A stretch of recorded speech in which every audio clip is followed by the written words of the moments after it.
Good morning and welcome back to Spid's YouTube. Today we're going to go over the top cut games. There are 4 best of 3s for us to go through, so it will be quite a long video. Hopefully that's not too big of an issue. This one might be the quickest best of 3 only because this one was on stream, so I don't have to go through every little detail with it, I don't think. But let's talk about the top cut. So we top cut at a 9 and 1. We had 4th highest seeding because we had a lot of 2-0s yesterday, or in yesterday's video. But I did change the lineup a little bit. I am now on Echo Jinx versus Jinx Cannon. And let's talk about this to begin with. So why did I do this change, right? I think Jinx Cannon is actually the stronger deck, especially into a relatively open field. Because Jinx Cannon is a relatively flat deck. I feel like it can beat everything and also be beaten by everything to some extent. It's all about playing well and being very consistent with it. Erstwhile, Echo Jinx does share some similarity in the can beat everything, but has a lot more of these sort of like blowout answers, such as things like Jack's On, which I think is really good into this, especially this version, which is on 2 times harsh winds. So I was pretty wary about this, and going into this matchup, I was like, damn, I wish I had brought Jinx Cannon. Jinx Cannon would have done a lot better. But I did make that choice. Why did I make the choice? First off, one of the things I wanted to avoid were the things that made me feel bad last day, right? There were 2 things that made me feel bad, especially regarding Jinx Cannon yesterday. One was the matchup versus Nas. I felt like he played me like a fiddle, and I didn't know what I was doing in that matchup. Erstwhile, with Echo Jinx, I know what I'm doing with that deck. Every matchup that I'm going to see with Echo Jinx, I've got a much clearer idea on what I need to do, even if I've never done the matchup before, because I've experienced the deck so much. Compare that to Jinx Cannon, where I've barely experienced it at all, right? The second thing was one of the matchups that I put as a montage, which was a matchup versus Scouts. I think this was against Heimer Simp was their name.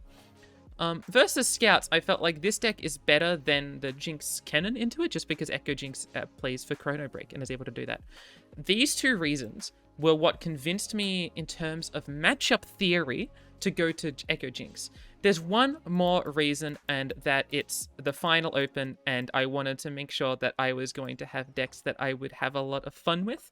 I love this deck. This deck feels very strong, especially with Morgana. It's just, I love Morgana so much. I want to make sure I'm bringing her to something. I love Karma. Karma, I wanted to make sure I could bring to something, and Karma's set was a deck that was pretty good. And I love this deck in general, particularly the predict side of it. I mean, I should highlight both because they both have predicts. And so that was the main reason that I went for Echo Jinx. There is some wariness about bringing Echo Jinx, though. My main lineup before, if this had Cannon, right? Replace this with Cannon. The whole point of this lineup is that it can beat very specific third decks, right? Now, this is a weird lineup where there isn't really a third deck in it, right? So I might ban this and I might ban this and go for this or something. But when we're talking about typical lineups, my idea was that there's Galio, Elder Dragon, Morgana as like the main tier 1 staple, right? And to some extent, you can make Galio into formidables as well, right?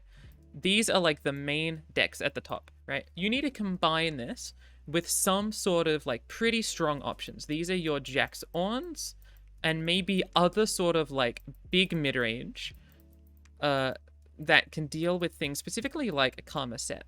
But everything else that you're going to be combining things with, whether it be Karma Set, or like Jinx Cannon, or whatever your favorite deck is, be it Thralls, be it Lurk, be it whatever, I felt as if I should be pretty okay into it. Now, this isn't like some sort of massive theory, right? Because if they bring a lineup like this, then I don't feel great. But that was my theory behind this lineup.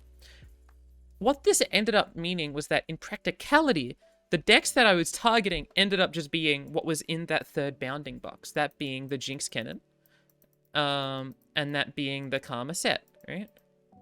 Now, I am willing to put these 2 decks into that. I'm also willing to put Jinx Cannon into those, right? That's what I was talking about yesterday when we fought Nas initially, right? I have to do this, or I have to do the Karma set mirror, or the Seraphine set mirror. I felt okay with that. Now, Echo Jinx is actually much better than Jinx Cannon into Jinx Cannon because I'm familiar with the mirror, and also Echo blows things out quite effectively, right? Because you get to play Chrono Break, you get to play Voices, which is hard for them to interact with.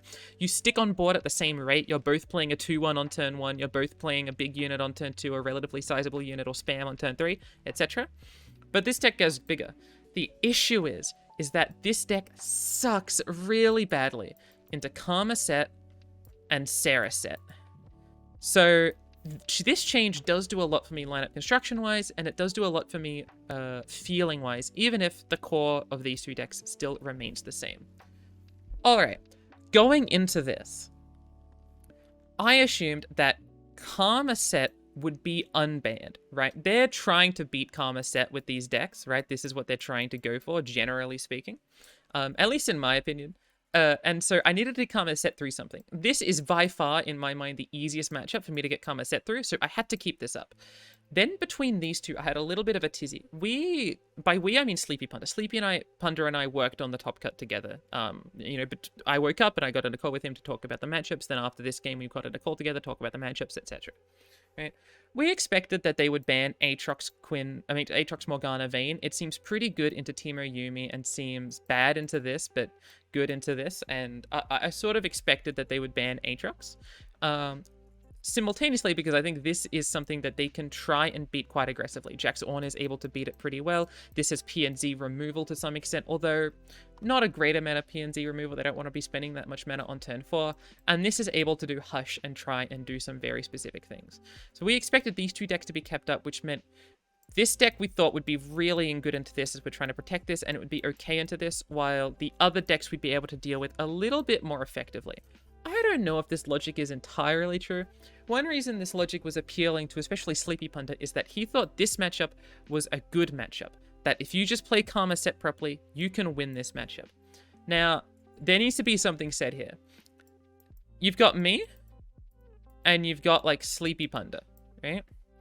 I have played maybe, like, 20 games of Karma Set, or maybe 25, let's go 30. Let's go 30 just for safety. Games of Karma Set PNZ, right? Sleepy Punter has played, like, way more than 30 games of Karma Set PNZ, right? Sleepy Punter's a much bigger player of this deck. I have played into this version of Elusives, or played this deck of Elusives, maybe around, like, 10 times. All of them are playing into this deck. I've barely ever played this. Sleepy Punter, on the other hand, has played an inordinate amount of Elusives. It's not like Elusives is his favorite thing or anything, but he has brought it to Aegis's before. I'm pretty sure he brought an Elusive deck to both this top cut and this open rounds on the previous top cut.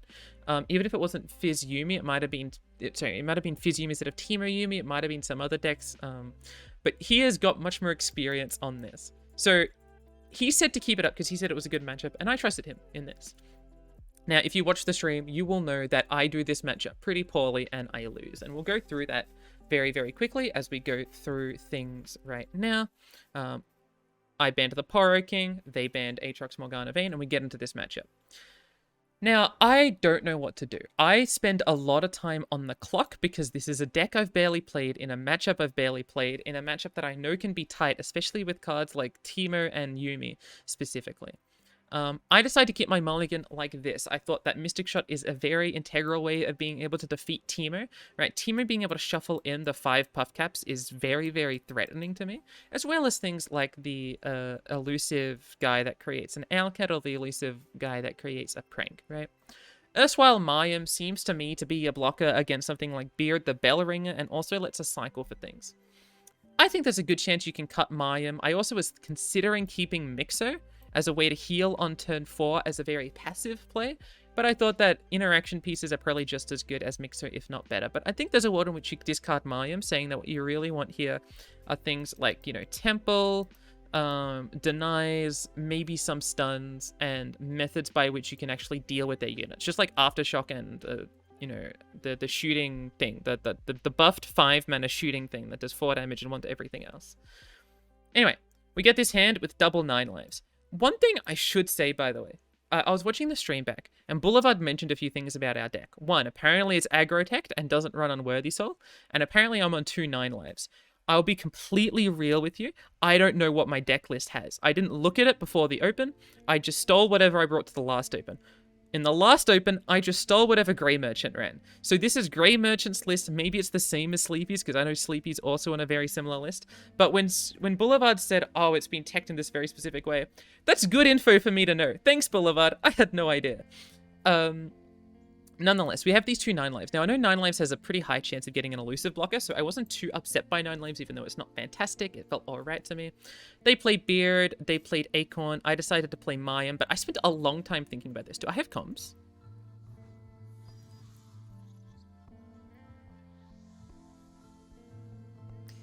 Do I let Acorn stay around, or do I think it's spell mana? I don't know what I'm doing here. I feel like I should accept early damage and play for late game, which means I should do a draw here so I bank my mana on the next turn. But I'm also scared they're going to play a Teemo and I'm going to have Puffcaps in my deck forever. Let's do it this way. I'm not happy about it, but let's do it this way. Yeah, so that was my fear, right?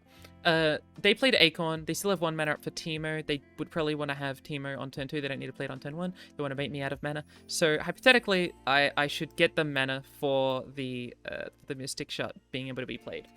They don't end up going for it. They end up just open attacking. And then I have to spend a long time thinking, well, if they don't have Teemo, they should have... if they had Teemo, they should have played it, right? There's a very unlikely chance that they would not play Teemo, right? So therefore, they don't have Teemo. They also probably don't have other 1-mana elusive units, which means that my Mystic Shot is only ever going to be hitting things like Acorn or 2-mana elusive units. And if they're hitting 2-mana elusive units, that's better, so I should keep it for them. But also, Acorn isn't that far away from the value of a 2-mana elusive unit, keeping in mind that Acorn's still getting in 1 extra guaranteed damage plus a discount, so maybe I should Mystic Shot Acorn. Because I don't know what I'm doing with this deck, I had no idea what I was supposed to be doing with this turn. In addition, one reason to do Mystic Shot this turn is that we're sort of doing weird things with mana, where we're going to be losing 3 mana next turn anyway, unless we wanted to, like, just play this card. But if I play this card, then the elusive that it summons, or if it's Blade Scout, either loses the elusive if it's Blade Scout, or gets Pie Tossed, or something like Mystic Shot away, which gets me rid of an elusive blocker. I had no idea what I was doing. I had absolutely none. I decided to accept this damage, assuming that a Mystic Shot in the hand is worth 1 being played on the field, that I can always get rid of something better later on, but I spent a long time thinking about this.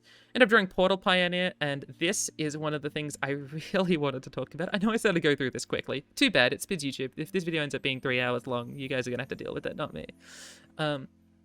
Now, both Ryan F. and Miles and Boulevard say that Explorer's Blunder is very clearly the choice, right? It gets rid of the elusive blockers, and it allows you to get an inordinate amount of buffed health. Now, keep in mind, I don't have the experience of getting owned by Yuumi, and in my mind, if they played Yuumi, I would have a perfect linchpin on what to stun, right? Also, I assumed that if I was going to be doing Blunder, it wouldn't go as good as my mind was telling me. Why? Why did I believe that? Out of all of these spells, my usual default used to be Explorer's Blunder, right? If they don't have equipment, they don't have landmarks.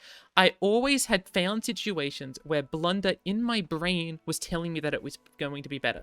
Versus Gwen decks to get rid of Quick Attack. Versus Overwhelm decks to get rid of Overwhelm. You know, all these things. In my brain, when Explorers were released, I thought Blunder was the main version, right? This is the best card that you can get from the Explorer spells.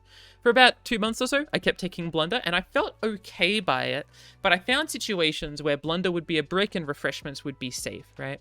And I found that even in matchups that I thought Blunder would save me very, very often, I found that at most it was healing about 3 health, but sometimes if they played well, it would literally just be a waste in my hand. Take, for example, the Pixelet game the day prior, where I had played Blunder on the Iron Ballista, or the Steel Ballista, as I accidentally called it yesterday. My bad, Jansports. If only it said what material Iron Ballista was in the name of Iron Ballista. Nonetheless, in that example, Explorer's Blunder did nada for me, right? Because they had Pirouette, I didn't actually have any blockers that was sufficient, right? So I've sort of half convinced myself, even in matchups where they've got a spread of evasive keywords, unless I can guarantee the value of Blunder, I should opt for Refreshments, is what I've taught myself slowly. Now, I don't like this teaching because I really like Blunder ideologically. I feel like it's got way more flexibility, and I found spots where I really, really like it.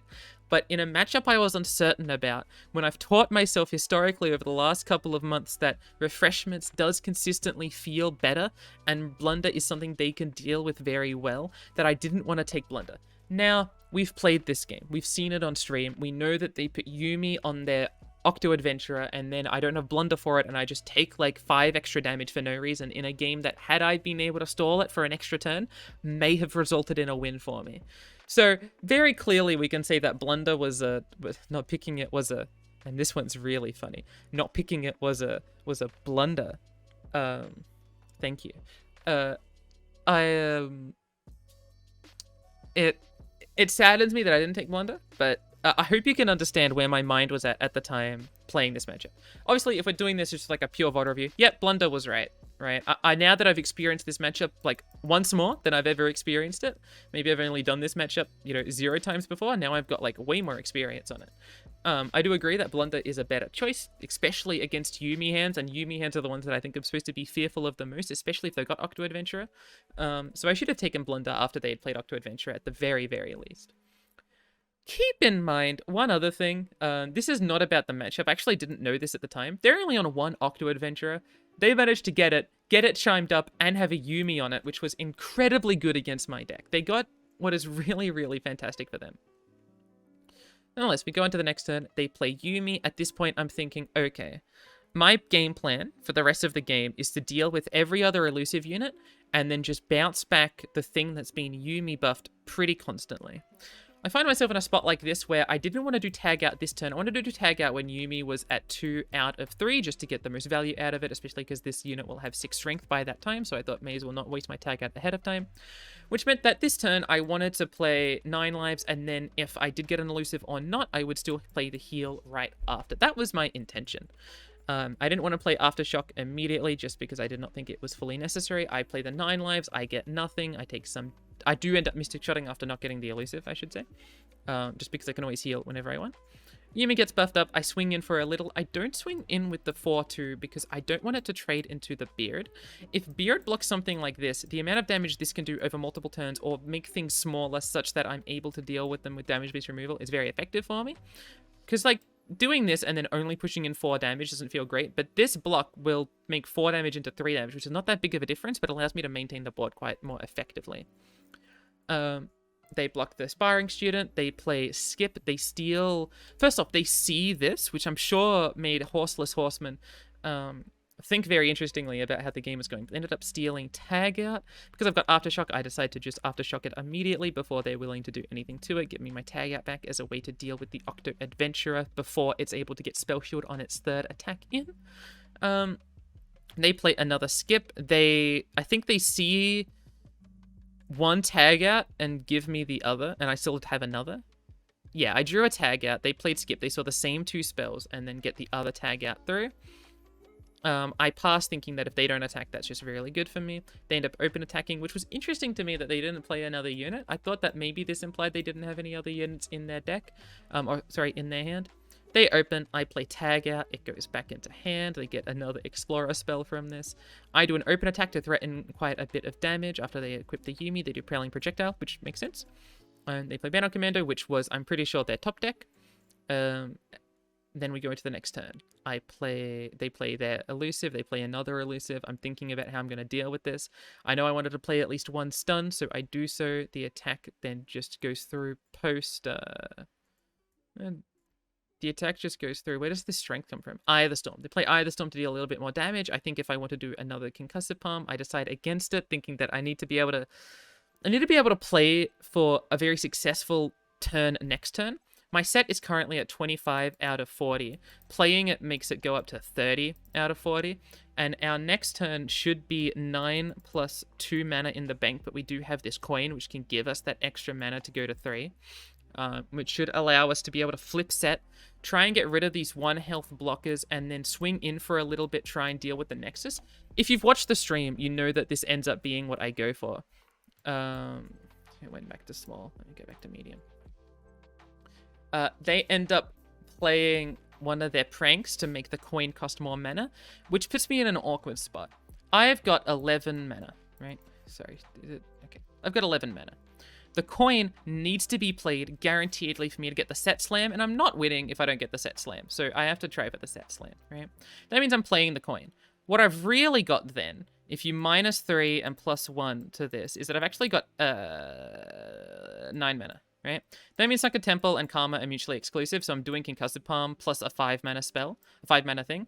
I decided on Karma over Temple. Temple gets destroyed, Karma theoretically does something. This is something that takes a little bit of time to work out. However, I do have some inexperience on this deck. So I start off by playing my Karma. They play their Octo Adventurer. I think they took the heal, but I didn't know that at the time.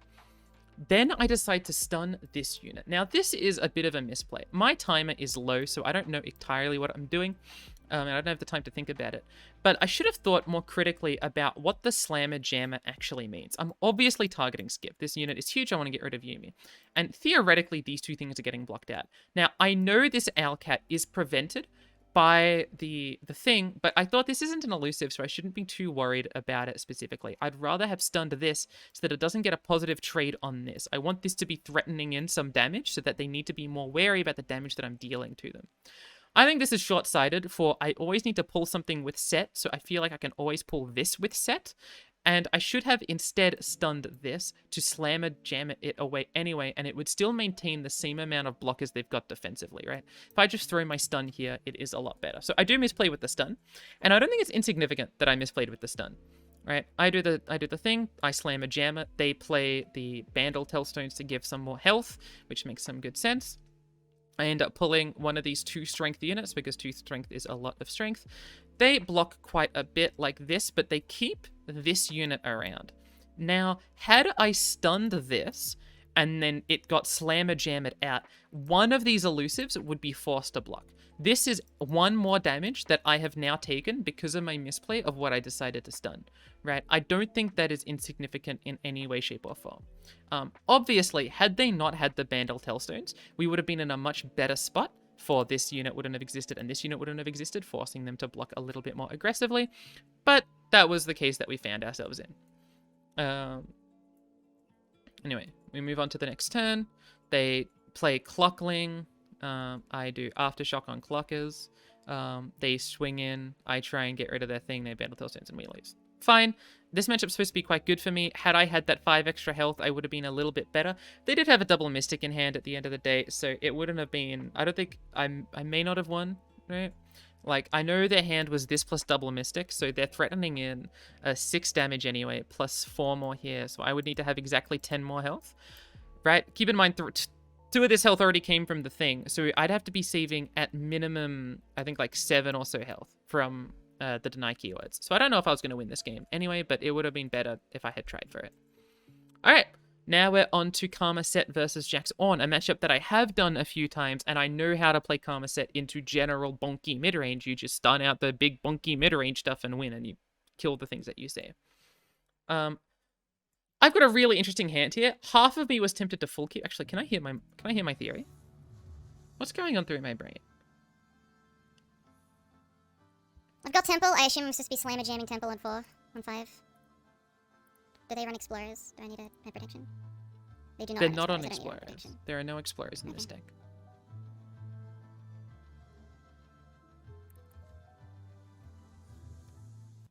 Interesting. Alright, so... You know, if AJ the Pro is watching this, I know AJ the Pro, I think, plays Karma Set. Pretty sure. They probably have an opinion on what to do with this mulligan. Very curious to hear what that is. I know I want to keep Temple. Temple, we play it on 5 and we win, right? We do the little, like, you know, volley bear, you know, smashing emote. Yeah. Because we play this on 5 and we win.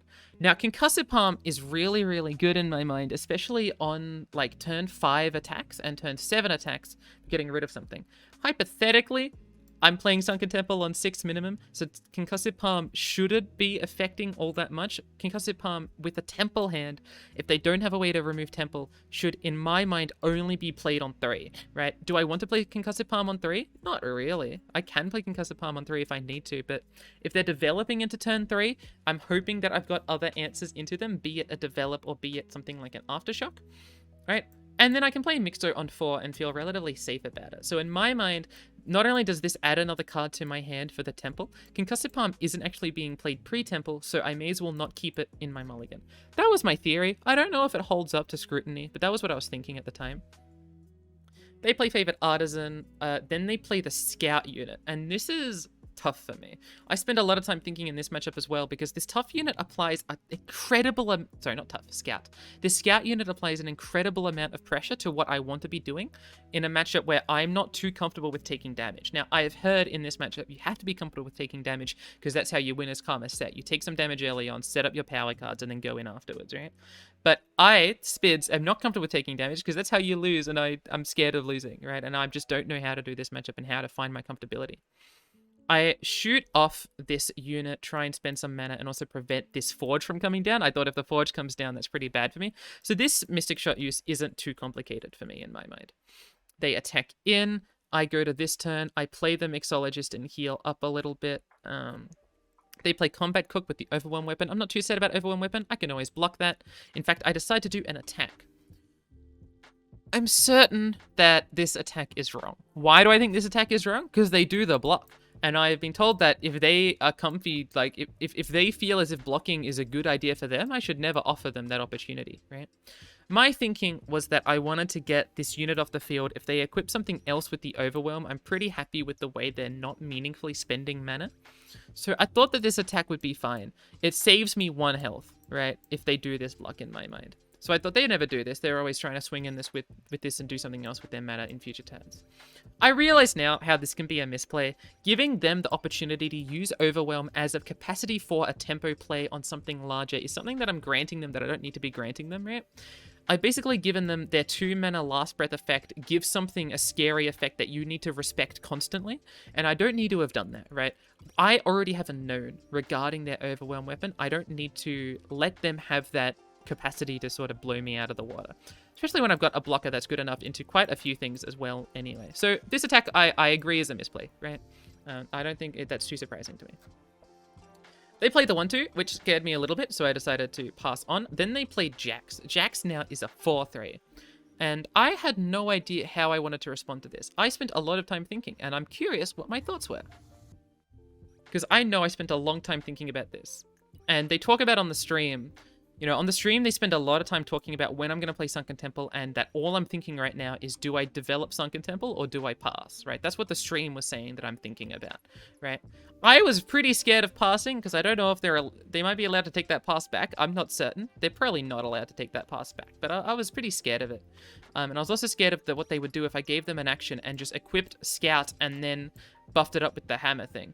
Right? I was pretty scared because I didn't really have an interaction piece for this. Like, if they put Scout on Jax, I didn't know what I was doing into that, right? Was I tag outing it, right? I don't have Concussive Palm. So anyway, let me hear what my thoughts are from my own mouth. Are they gonna put up Cycle Rake on something? Like, if they put up Cycle Rake on Jax, he can become large. They can also equip... Who would they put up Cycle Rake on for me to be scared? It'd have to be like Favored Artisan, right? That does 6 damage if it goes on Favored Artisan. Which isn't an insignificant amount of damage, but slightly more because of Time and Daddy.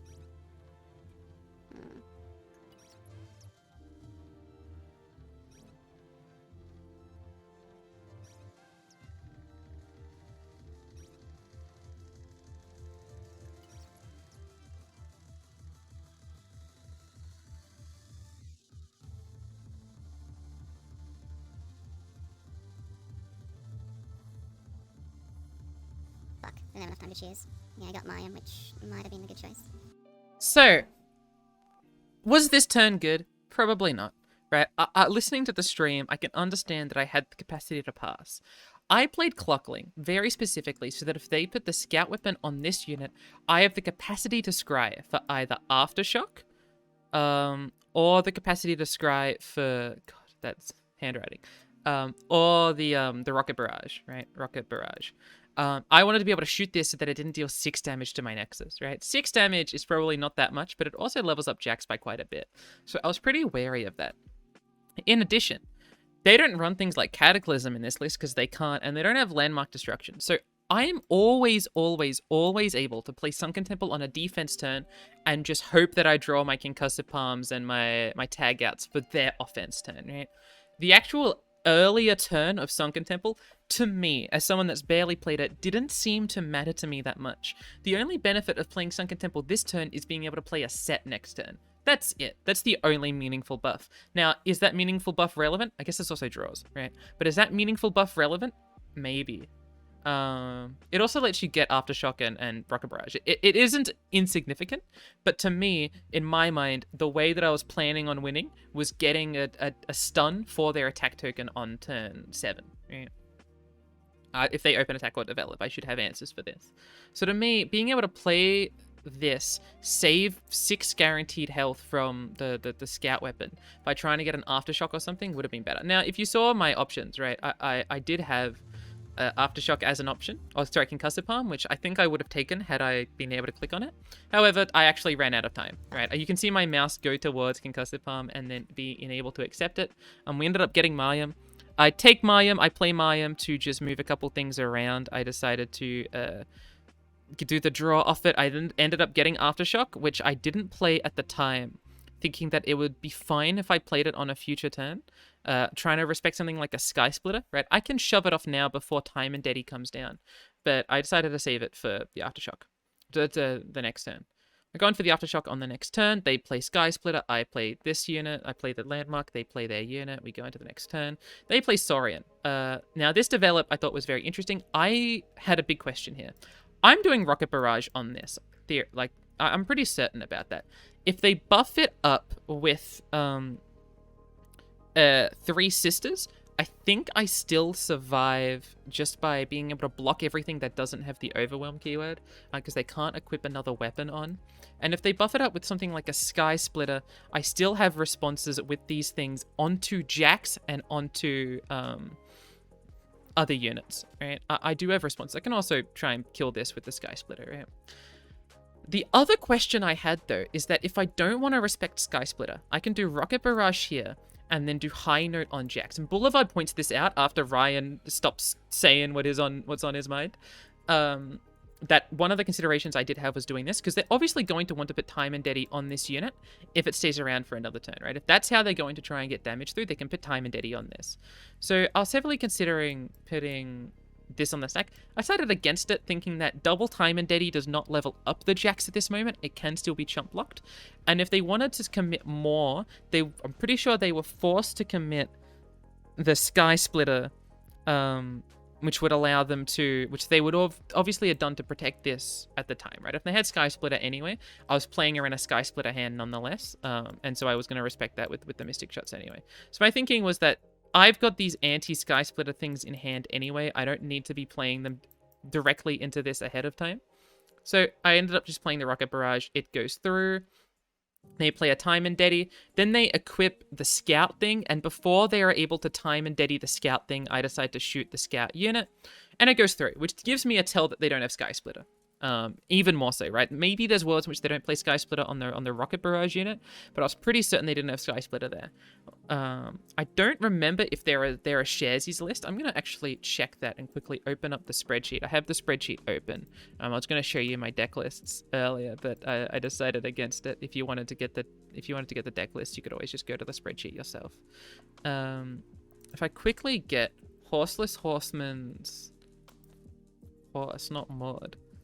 If I get their Jax on up and open... Excuse me, I'd like to... I don't think they're on Sharesies. But they might have been. Yeah, they weren't on Sharesies, so we didn't have to worry about Sharesies. Which you might have been thinking might have been relevant for trying to save health to things, right? There were no Sharesies in this world.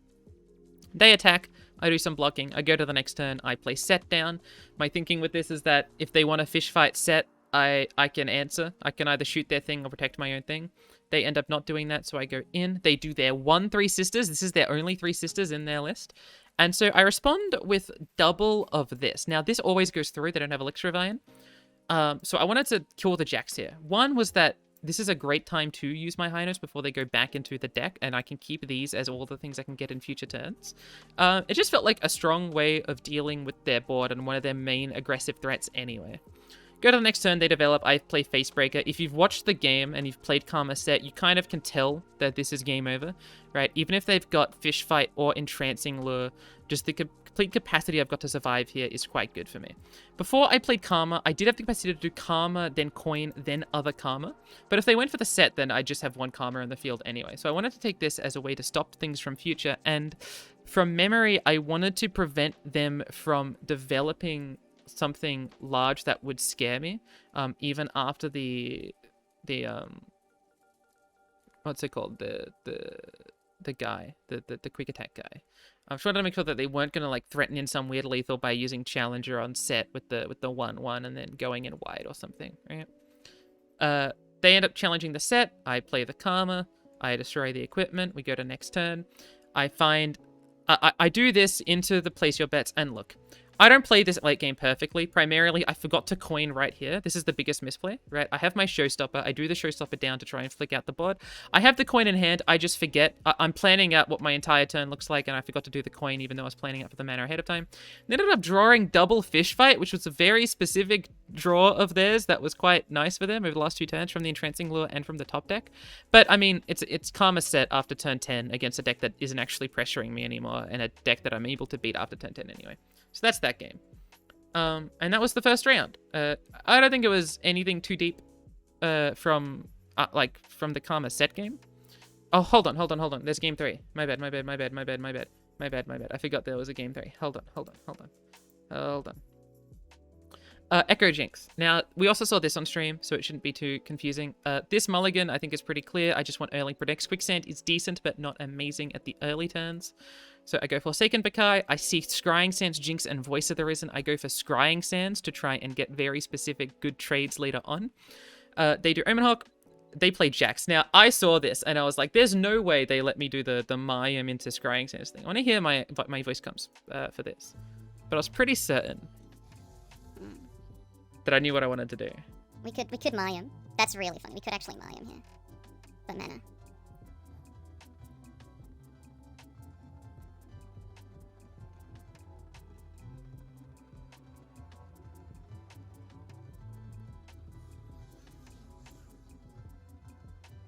I don't know if that's right, but it's really funny.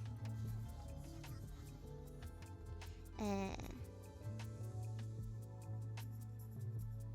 click Clockling. Alright, I thought I was more funny, to be honest. I thought I was gonna be like, holy shit, this is so crazy. Oh my god. But no, I took it very seriously. Mime is not a card I play in this deck very often. The list that I stole from wherever I stole it from has +1 Mayim from my usual version and -1 Rite of Neg. Right, I normally run 2 Rite of Negs. This is only on 1 Rite of Neg for the +1 Mayim. And this was a very good spot for Mayim, right? I'm surprised they took this attack here because they should be quite scared of Scrying Sands, especially if I went for mana on Mayim. Yeah, I think it's very difficult to justify mana on Mayim unless they think that I'm trying to just get Mystic Shot and also have my +1 mana. But nonetheless, I want to also mention, I got rid of Time Trick over Clockers. Now, this may have looked a little bit weird, but I really liked Clockers in its capacity to 1, get a buff from Voices, and 2, be something I can play on turn 4 or turn 5. If you compare, like, Clockers and Time Trick, right? They're very similar cards. But the way they play out does change things a little bit. Time Trick is better because, 1, it's like cheaper. And what that cheaperness really means is that it can play more for like sort of combos that aren't reliant on your board, if that makes sense. Things like trying to get your Jinx leveled up quicker, looking for Quicksand, or trying to find a very specific card that you can play on a turn when you need to play it. It allows you to play your cards 1 turn earlier, but doesn't actually help you develop your board that much. This is really important against decks that you need to be super quick with, that you need to sort of like, once you're established, you just want to maintain that establishment, right? Things like against like scouts, right? You want to just find your Chrono Break ASAP. Compared to something like Clockers, which is able to deal quite a bit of damage once Voices is on the field, and is able to block, which stalls out the game a little bit, lets you find things later on. They're very, very similar cards, but I find that Clockers in a spot like this felt more appealing to me. Especially as I'm trying to, my hand isn't 3 predicts an Echo already. I need to find that Echo, and sort of want to slow down my game plan to permit myself to find that Echo. That was my thinking with Clockers, right? Like, it lets me keep the game on for a little bit longer.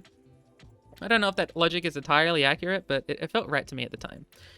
We end up getting the Time Trick that we predicted from the little friendo. Keep in mind, I'm pretty sure earlier on we predicted a Clockers, so I want to say I know there's another Clockers at the top of the deck. We get a drop border into an Echo. We do the attack here. Make sure you predict before you attack if you're planning on predicting on a turn, especially because predict stack now. You should pretty much always do it. I get the attack in. They play Pan of Pain. I just play Echo. I think about this for a little while, but I have 2 revelations. 1, if they have Entrancing Lure, Echo survives with Scrying Sands. If they do Fish Fight, Echo survives with Scrying Sands. If they play another unit and then attack, Echo survives with Scrying Sands. The only way Echo doesn't survive this attack is that if they attack with this, I block, and then they do very specifically the Sky Splitter. But in the world where that happens, I was pretty okay with just passing, I think, and moving on to the next turn from memory. Anyway, they play a unit, and I'm like, this is great news for me. Let me hear if my comms do something funny here. I probably shouldn't attack, but it's there if they want to.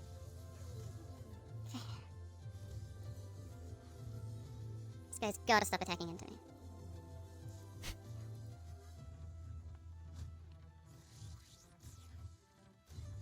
I did. Alright. Apparently I wasn't drop being orders, which is very funny. Skip. I do skip that to get another Clockers anyway.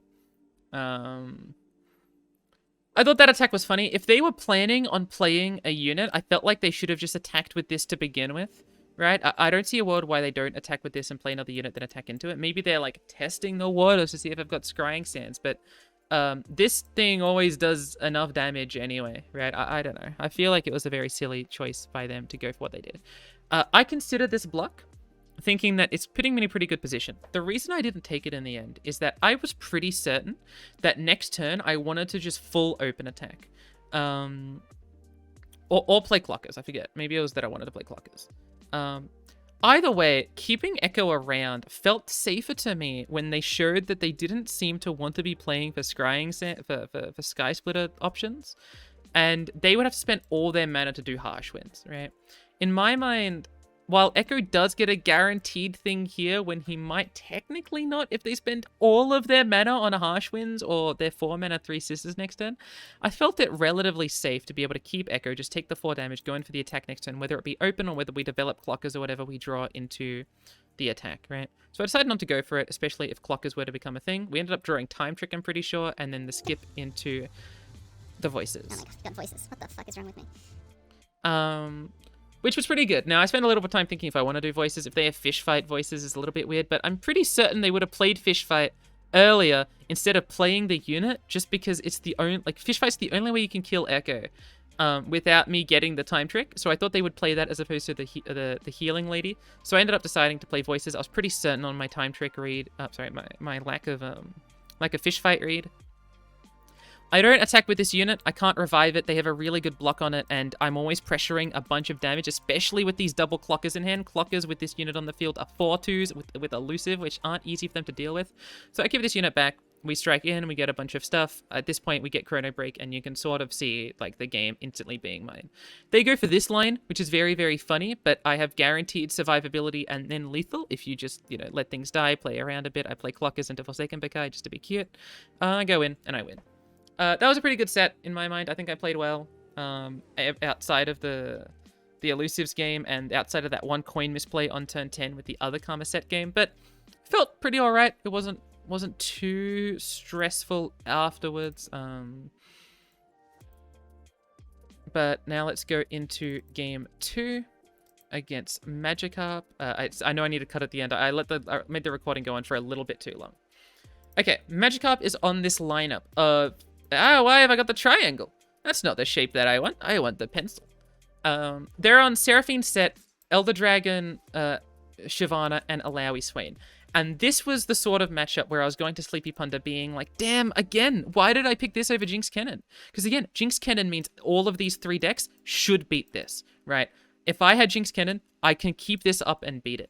Instead, what I found myself in a situation is where this deck here beats this, this is an unknown to me, but probably beats this. Then Alawi Swain beats this, particularly because they've got triple Riptide Sermon, as well as things like Disintegrate and Pirouette. Now, this deck can beat this one if they just don't Riptide Sermon Echo, but if they're able to kill Echo, this probably beats this. I wasn't certain about this matchup. It is an Alawi deck, so it should be able to ball out of control, but the Watchful Idol did get nerfed. So I wasn't certain about this, but I thought it would beat this. And I wasn't certain about this. I'm assuming this is around a 50-50 skill check matchup, because I've done this a few times before. Which meant that all of a sudden, this deck was a big question mark for my roster, because I thought it can lose to this, it can lose to this, and it 110% loses to this. So I wasn't certain about what I wanted to do. So I took it from their perspective. What are they likely to ban? I'm pretty sure they were planning on banning Aatrox Quinn Vayne. Let me make sure that I'm right about it. No, they banned Karma Set. I guess that makes sense, right? This matchup's good for me. This matchup, I assume, is 50-50, and this matchup, I assume, is sort of a 50-50. It sort of just depends on how things work. I thought this matchup might be good for them, but you can see this matchup being good, right? It really depends on the draws. Erstwhile, I imagine this is close to 50-50 favoring them, unless I get, you know, the quick attack weapon. If it's a quick attack weapon, then it favors me. I thought this matchup was 50-50-ish. It really depends on the draws. Like, this is really draw dependent, but this is obviously beating this every time. Anyway, these are what we kept up as the decks, and I started with Aatrox Quinn Vayne versus Seraphine Set. This is the starting hand. I considered keeping both RKDs, but I thought I really needed a weapon, like a harp or a spear, in order to make RKD work. Double RKD, no weapon, would feel not the worst. It is still a 4-mana 4/3, but it does suffer into 9 lives now. So I didn't want to play that as aggressively. We ended up getting harp, RKD, and Badger Bear harp. So we just played Elkin plus harp on turn 2, which is a very strong play. Like, they need to aftershock this. And instead they played a Seraphine, which felt great for me. Then I could curve that into Badger Bear. They played Mayan, but I strike in for quite a bit. They played Howling Gale here, which I thought was a little bit of a short-sighted play by them. Howling Gale, while a good card, and like gets rid of one of the strongest things I am doing, I have a much stronger thing coming up that they really needed to respect. So I was very surprised to see the Howling Gale here. Now, they open past on this turn, and this was something I was a little bit uncertain about. RKD does just run into Rocket Barrage. While if I play RKD next turn, I can play RKD plus harp, beat Rocket Barrage, but lose more, because I am losing 1 mana, and more importantly, I'm losing a develop, because I'm not developing Vayne.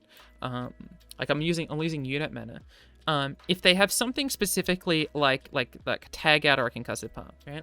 If we look at what's actually in their deck, they only have one numbers-based way to kill this card efficiently, right? They could do Aftershock plus Mystic, which I would also want Form Up to beat, but that's a very, very specific hand, and they've only got 5 cards in hand, right? One of them being Seraphine generated. So I wish I'd played RKD. I was respecting Rocket Barrage quite a bit when I shouldn't have, because that's one of the main cards I think about. I play Harp. They ended up going for the Aftershock high note line, which meant that I was very much saved by the Form Up, and I felt very good about this. They go in for the attack. I play another Form Up. They ended up having the Mystic Shot to shoot it down, but at this point, I can just play Harp again. They play units. I play Aatrox. I can attack quite wide. They play the Sunken Temple, go in again, but it dies off. And at this point, like, we've got Tumbles and Vaynes and Steeratu and all these sorts of things that we could play for. So I just tumble in the Aatrox. They don't have no buffer. Oh, sorry. They played Trixie Tentacles here from the Seraphine, which did get rid of the Harp, which I thought was kind of funny. But either way, this is still threatening in a high amount of damage, and then we win, right? So the main thing on this game that really matters to me is this turn 4 play. Right? I think it's correct to have played RKD on turn 4, because I feel like the only things it loses to are like hands like this or Rocket Barrage, right? But if their hand was like Concussive Palm plus Set plus like a Tag Out, right? They can just recall this on turn 5 and then recall it again on turn like on turns like 7 and be able to survive quite effectively, right? And I don't have a great way of dealing with that if I don't draw into things like Broadwings and more Go Wide, right? So I sort of regret the play that I went for, even though I ended up beating the thing that I was planning to beat by like damage-based removal by keeping up the format mana. You could argue that I wasn't supposed to play Badger Bear on turn 3 to keep mana for the RKD, right? RKD being an incredibly important card. But the pressure I was applying by playing Badger Bear I thought was pretty critical, because Badger Bear is also a pretty annoying unit for them to deal with. Nonetheless, that's the first game against Magikarp 9000. We just win quite effectively with how like this matchup's supposed to go, which this is supposed to be a good matchup for us. It's just there's that question about how I would have done it in the best way possible. All right, then we had Echo Jinx versus Alawi Swain. This is the starting mulligan. I'm curious what I think about. Do I need to Mystic anything? No, I don't think so. I could Mystic Tentacles, actually. Let's do that like this. Okay, so Mystic Shot doesn't hit anything, right? They've got the 3/3 voices, and they do have Tentacle, as I say. Like, I can kill the post Watchful Idol Tentacle if I really desire to. But I could also just play like a 2/3 by getting another Predict, and that would feel better in my mind. I did keep Scrying Sands as a way to try and protect Echo, and it is just a Predict. Like, push comes to shove, this says heal to Predict, which is okay enough against mid-range decks in my mind. Anyway, we play Broadwing, we get another drop order. We get... No Parley, no Watchful What Idol. did we get? Did we get a Pharaoh? But no Parley, no Watchful Idol feels pretty good to me. No, we got Chrono. Okay, play Chrono, try and see what we get. I'll take a Mystic. I took a Mystic Shot here, which I thought was interesting. And then they do Tentacle Smash, which this gives me like what I feel like to be a massive hand read, right? We already know they don't have Watchful Idol because they didn't play Watchful Idol on 1. But they're also not trying to set up a Tentacle and then do the strike after the Tentacle, right? I felt like they can always bank this mana and then play the 3/3, which summons the 1/1, which means they can use this as a way to deal 3 damage into things like an Echo, into things like, you know, this 2/3 that's bigger, right? I can obviously do the Scrying Sense and make it less, but it felt interesting to me that they decided to summon the 2/2 anyway. It meant to me that they needed to survive against early aggression, and they just weren't able to survive against early aggression, and they had better ways of dealing with late game stuff in the future, be that through Leviathan Swain, or be that through things like Disintegrate. There was a very interesting play that they had done. I attack, they do Make It Rain. I do the Scrying Sands block to keep my my Chronomancer alive. They end up playing Voice afterwards, but we're predicting into things. What do I decide from this predict?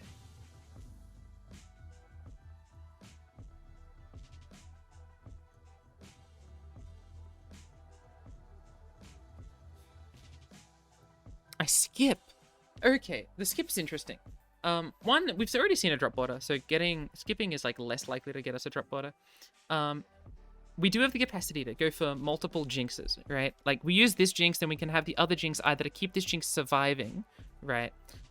Because they kill the jinx and we play another jinx, right? It just taxes their resources in a deck that typically 2-for-1s, right? We playing these things that they need to 2-for-1 constantly, and if we just keep predicting the things they need a 2-for-1, we're going to run them out of resources. Also, Get Excited allows us to level up Jinx quicker. However, finding more predicts allows us to find that Echo or find, you know, other things that cheapen Jinx anyway, right? We get to sort of cycle through our deck. I don't know if this predict was fully correct, but in my mind, every card in my deck was either equal or better, so why settle for equal when we could do better, right? Rite of Negation's another choice, but if we are thinking about going for a Jinx game plan, I didn't really want to Rite of Negate. Even though Rite of Negation can do okay into Alawi Swain, it just felt like it was sort of too early to care about Rite of Negation at this point. Alright, they do the attack in, I do a little bit of my own attack. They have not found a good way to deal with Jinx. They do Heavy Metal and then want to combo it with something. They do Swain right after. I play Voice to set up a fearsome blocker that isn't Jinx. As well as because I want to be mana efficient on units, because I might want to try and level up Jinx. Although I did predict the Echo, I just want to make sure that I'm being very efficient. They end up using... Is that another heavy Pyrrho metal? was probably the scariest thing they can do. Yes. Especially if They use a second heavy metal on the Jinx. I play Echo. He levels up. They don't actually have anything. They don't have Pirouette. They don't have Disin. Right? They don't have all these cards that I was expecting to see on the Echo. They just play Alawi and then don't attack, which puts me in a fantastic position. Now, I decide to develop Clockers. Pretty sure I draw Clockers here, right? Yeah. I decided to develop Clockers. Now, developing Clockers is an interesting choice. They could still have Pyro, right? Stun this, damage this, my attack goes a little bit awry. But Clockers is still a 4/2, and they're not killing Echo unless it's Pyro plus Swain's Flock. Swain's Ravenous Flock. And being able to pressure in with clockers didn't seem that bad to me at all. I also still get to attack with this unit and this unit, which do put in a fair amount of damage against all of these. They either set them up for Mystic Shots or be able to trade in evenly with Scrying Stance, which is a card I want to play anyway to try and organize my top decks a little bit more effectively. So the clockers was fine, right? You can definitely make arguments that I'm just supposed to send in the attack with just these units here. And then see what happens afterwards. But there's always worlds where I'm pretty sure they can kill their own thing of this and deny my own attack. I want to open up the Allowy Swain list very, very quickly. It was the only Allowy Swain brought. If I open it up very shortly. Yeah, I mean, there's always like Disin plus Tidal Invocation. You know, they can always do certain things like that. And my other thinking was that if they played Riptide Sermon, I wasn't too upset with how my attack looked with everything else considered, right? If they played Riptide Sermon, I'd probably also just attack with this and just smash in for quite a bit. Developing Clockers let me see what my options were, because it's also drawing me a card that's almost guaranteedly going to get buffed.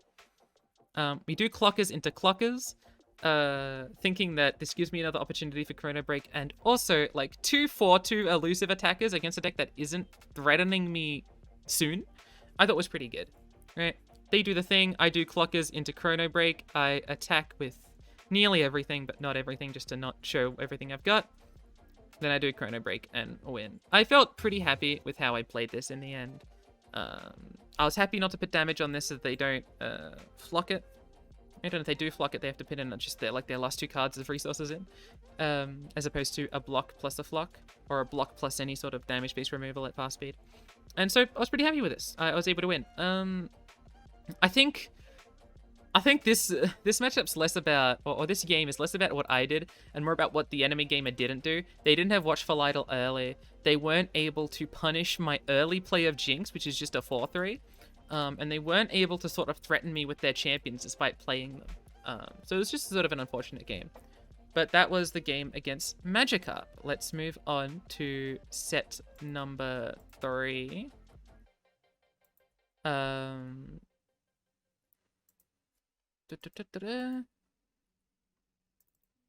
Top Cut match 3 against Main Billy. Again, they brought the Seraphine set, which means again this is a misplay. We should have brought Jinx Cannon in terms of matchup construction. All right. That being said, all 3 of my decks felt pretty good into Jinx Cannon anyway, so I was trying to 2-0 Jinx Cannon. The question just became, okay, this is the hardest deck for me to get through. What do I keep up? And I decided that I needed to keep up Seraphine set, so I banned this out, was my understanding. Pretty sure that's what I did. Yeah. They ended up banning Karma set, which I was, I think, surprised about. We're pretty certain that they were going to ban Aatrox, I think. Not entirely sure about that, though. Anyway, we start off with Aatrox versus Jinx. Let's see what the mulligan looks like. Conspire seems pretty good. I'll keep something like this. So, sorry, this is Seraphine set, not Jinx. Morgana is okay into Seraphine set. It does stop set on their attack turn, but I wanted to try and find Arcade a little bit more aggressively. But this is a really good hand, right? Fleet for the Tracker plus Dark and Spear is a fantastic turn 2, and Badger Bear's a very annoying card for them to deal with. Morgana is alright. It really does get rid of set, so this is like, you know, if you think about the curve of the cards in your deck, it is in the top 50%, but I wanted to go for something a little bit stronger. Just in case, because Morgana isn't coming down, and I have multiple draws to try and find Morgana again. For example, Form Up is almost just as good. Play Darken Spear, go in, they remove the equipment after we do our damage, they attack in with this, we play Badger Bear, I get a buffed up Elkin, which feels pretty good. Now, these turns I remember thinking about a little bit. I'm curious what my voice says about it. Depending on what they do, we could always play the Darken Harp on Fleet for the Tracker as well. Be able to challenge something larger way. I'm going to play the Elkin. Elkin is a huge boy. Give it the tough at some point. See what they decide to do, see if we're going to put the Darken Harp on the Fleet for the Tracker. If they play something like a Seraphine, we can always threaten it. They could have Divine Draft though, there are some responses to cards like these.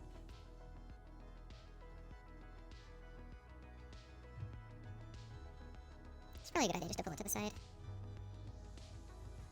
I'm going to see a Spell Hobbit. Could be something like a Concussive Palm. Ionian Tailstones. Gruesome Theater. Or the Heal. No, they're going to discard it with the Mind. Very, very cute. I'm going to equip Bloodletters on this. So I go Bloodletters because I want to do this trade quite well, and getting the 1/1, if you can put the Darken Harp on it, or any Darken weapon on it, it is a chonky boy with the Darken Harp, right? And then I can also, on my turn 6 attack token, if I really want, do like the Cull, and get a 7/7 Overwhelm beater. So I was pretty happy to get the Bloodletters. I end up doing this attack, they don't play anything, and then they play High Note on the 1/1. Let us do it. Gives it the extra health, makes it a surprisingly large beater. We could form up. Actually really like form up here. I'm gonna form up. I think being able to play the Darken Harp on this next turn is a crazy high play that we can then do into Bloodletters, really affect like Zolani. And Zolani is very irritating for them to deal with, especially with this hand that we're not doing a lot with. Cataclysm. I was pretty happy with that form up, all things considered, right? Not only do I know that they value this unit, I am pretty happy with getting a 5/3 on the board, right? That felt like a really, really, really strong play to me that I can then turn into a Zolani if I don't have anything better to do on the turn right after. I was pretty happy with that.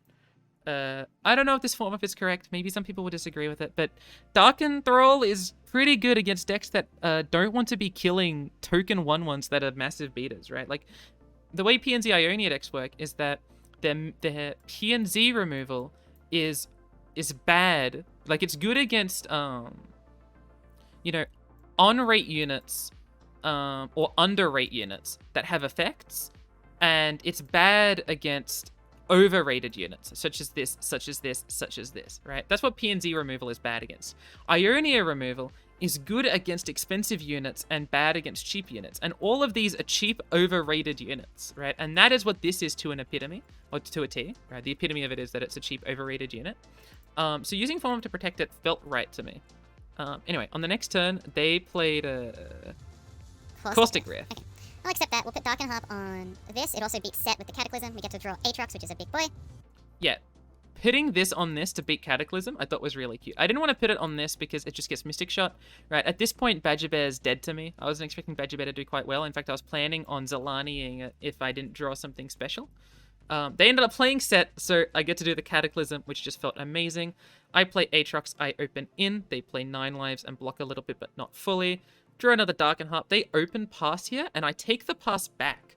This pass back, I was really happy with. At this point, my expectation was that they didn't have a Concussive Palm or other sorts of defensive spells because I haven't played them over the last couple of turns, and they haven't done much drawing or anything. And I didn't want to let them play another Set. I didn't want to let them play Temple. I didn't want to let them point removal at me when I tap out by playing Zolani. I felt like if I play Zolani and they do tag out, I'm in an awful position. But if I play Stiratu next turn and they play tag out, I can just put single combat on the stack and feel pretty happy about it, right? I'm still threatening a wide board. That I'm not threatening as much if I just do Zolani this turn into a Stiratu next turn, right? It sort of slows my game plan, or slows down my game plan. I play Stiratu. They do stuff. Interaction pieces galore. Are they going to go for something like a Howling Gale play? Let's see what this ends up looking like. I'm sure if they have to commit a bunch of spells, we can guarantee lethal without a single format.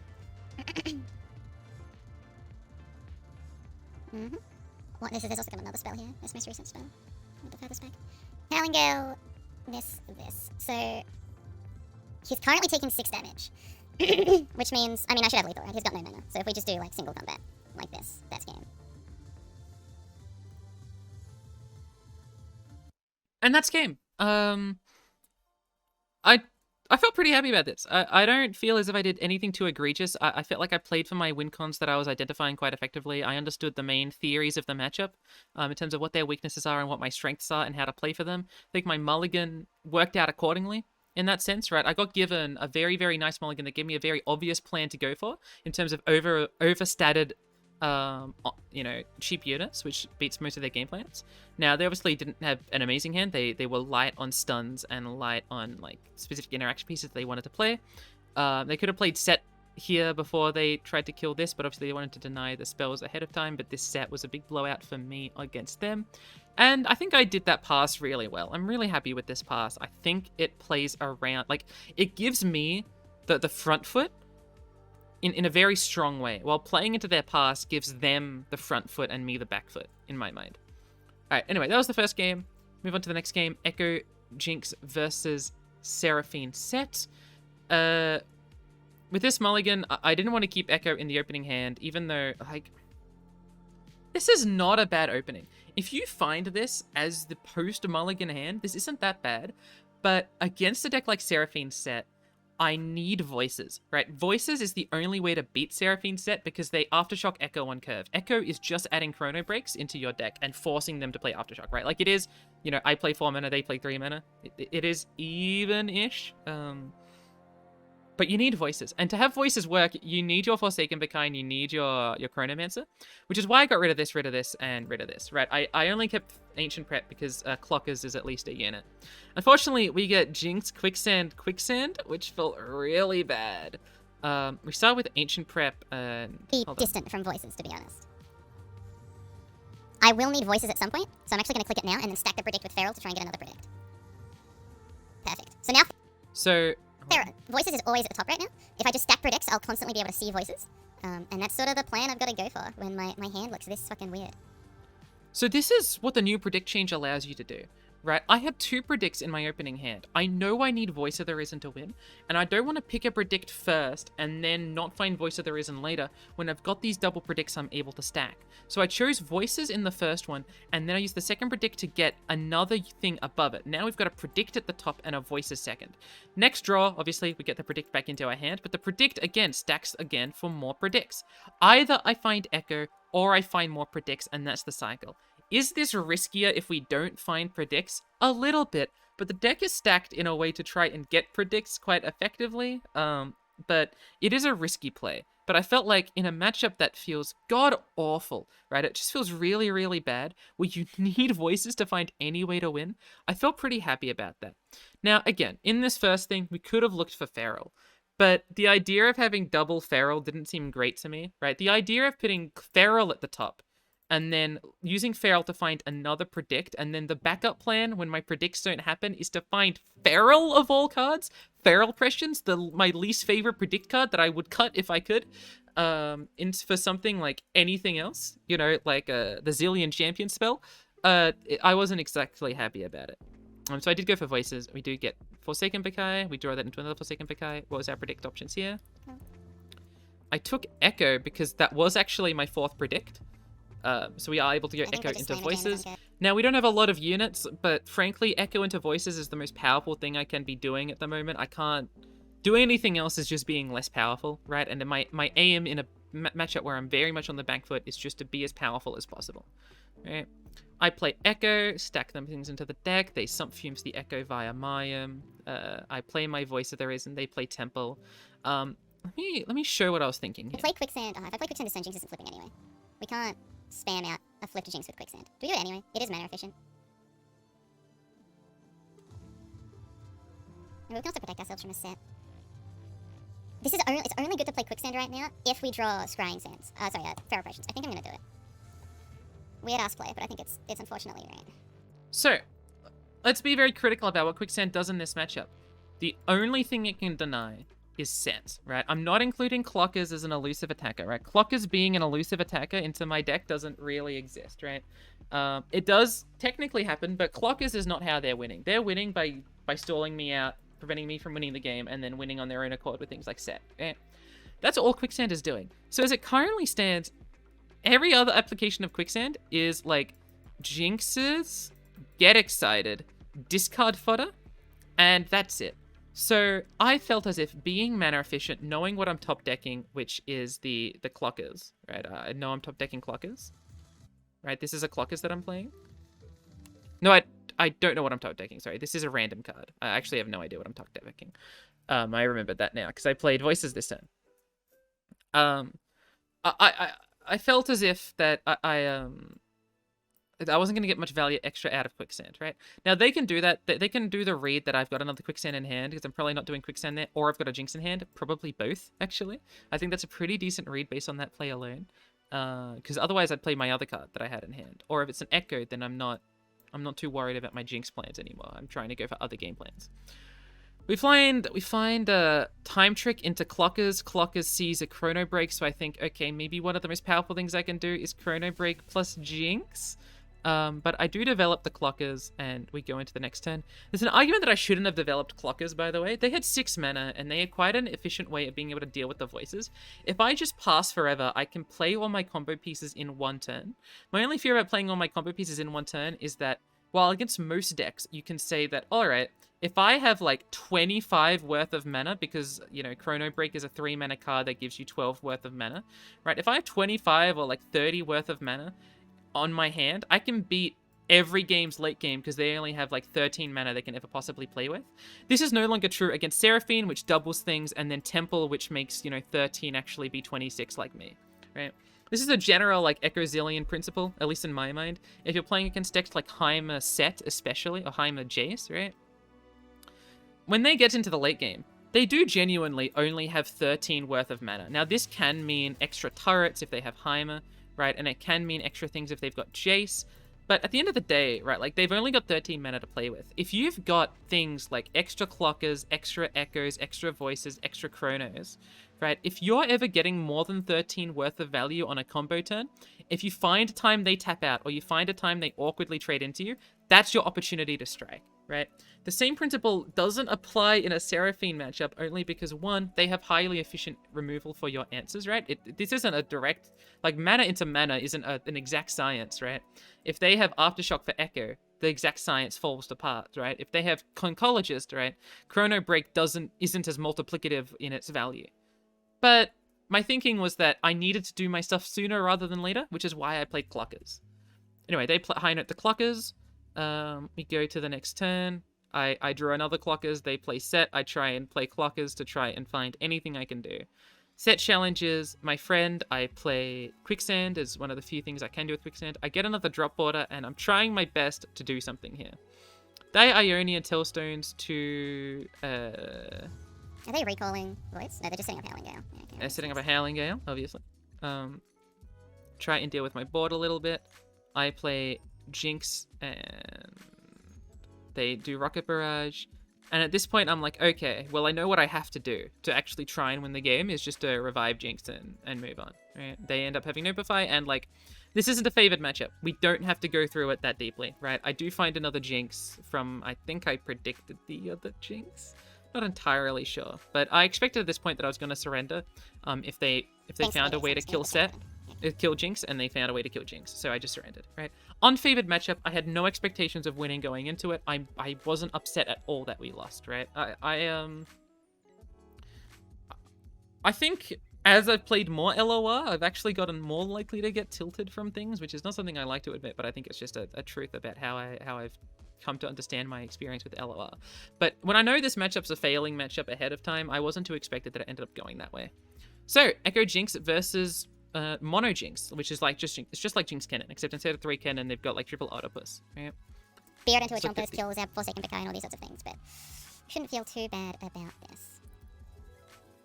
I get rid of everything that isn't Ancient Prep, right? Voices is good, but I need to get my Predicts and my Echo. Clockers is good, but I need to get my Predicts and my Echo. Time Trick is okay, but unit-based Predicts are really good into aggro decks, right? And I want to have my unit-based Predicts to block into their thing. I ended up finding 2 Ancient Preps and 2 Forsaken Picais.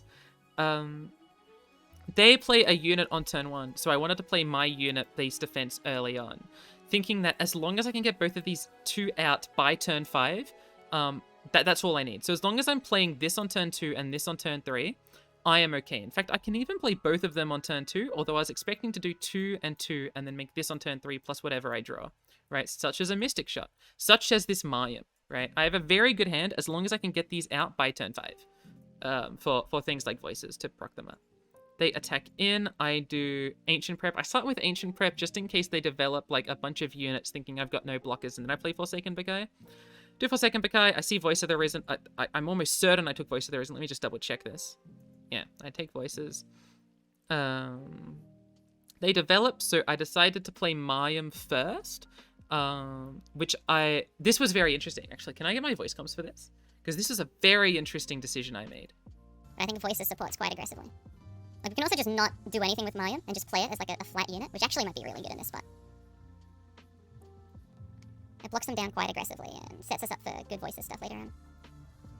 Yeah, I think I'm just playing flat Mayim, to be honest. Again, we could get rid of voices, but I think my hand is good enough that flat Mayim is the best Mayim. So I end up playing flat Mayim. What I mean by flat Mayim is no updraft. We just play it as a 2-3, right? 2-3 trades positively into all of this. I want to play every single card in my hand, but I want this to be a 4-3 when I defend on turn 5 and attack on turn 6. So I was really happy with the idea of playing flat Mayim. Now, the way you do it, just in case you don't know, the way you play flat Mayim is that you have to pick an option and then play flat Mayim. But they go in here, and the broccoli man, if this is their play. Because of flat Mayim, they get a little bit Toss or not, right? You're supposed to put the broccoli man. confuddled. Very surprised by this information. Oh, if they don't attack with that, I can understand. It's a little bit more complicated. And they get so confuddled that I'm pretty If you sure wanna they do this, don't it's fine. I feel like it's attack. almost a waste of the trumpets. You just shouldn't attack here at all.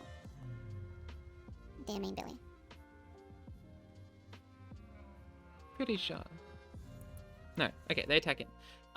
They've got some choices here, right? This is actually a relatively interesting turn for them in my mind. They can attack with everything and pull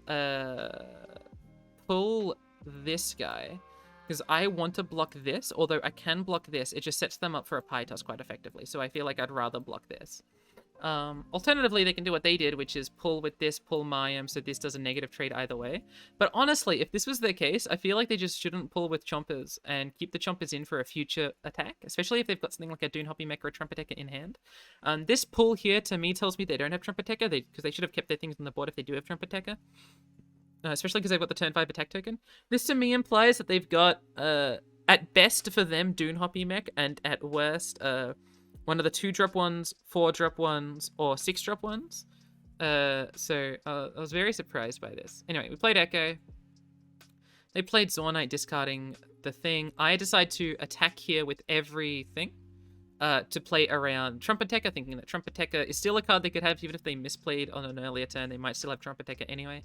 They trade off the entire board, which to me was implying Dune Hoppy Mech. Now, I wanted to get my in-game comms for this, because I think my in-game comms explain this really well. They can play the discard one, and that can technically... It can't be large enough. If it's got high enough health, it doesn't have high enough strength. Zornite discards another Urchin. Both of these attacks seem pretty good to me. Unless they have, like, Dune Hoppy. So let's not attack with the middle, actually. Because I want to be able to block Dune. But we do have this. If they've got Dune Hoppy... If they've got Dune Hoppy, I think I'm okay. So no matter what they pull, I'm happy. And doing this beats Trumpetecker. I think I'm doing this. This is better into Trumpetecker. Arguably worse into Dune Hoppy. But I think I'm okay if it's Dune Hoppy. Yeah, it's much worse into Dune Hoppy, but better into Trumpetecker. Doing this makes me think that they've got Dune Hoppy. But we do have 3 units. I must have thought I was explaining it better in my head than I was. So, my initial fear with attacking with these was that if they play Dune Hoppy Mech, I'm losing an important unit. This is not the case due to the clockers that stuck inside the landmark. Now, they can pull something to the side and then force me to do a special block against the Dune Hoppy Mech, right? They can pull this to the side, and then force Echo to block like the Sand Soldier and let the 6/6 hit my Nexus, which was a little bit wary about, right? That was kind of bad if they had Dune Hoppy Mech. But this is better into Trumpetecker.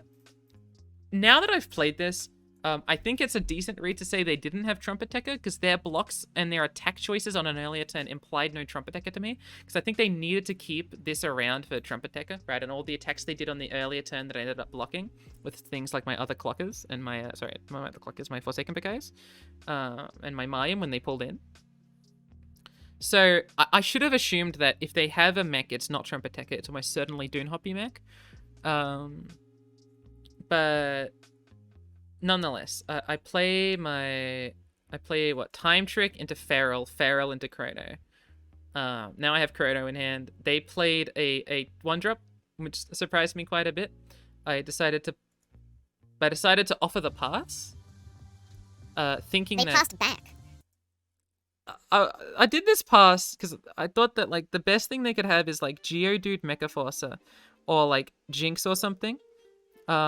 Or they could blow back my Echo. And knowing now that I had a Chrono Break in hand, I felt like if their hand is like full of like blowback and interaction pieces for Echo, if I can just play voices and still have Chrono Break up, I win the game. So I felt like I was pretty happy passing there, and they passed back.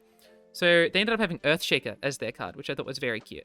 Play Time Trick to try and look for a drop border. I do find one. I also get my Chrono Break. I do an attack here. They block with the Earthshaker.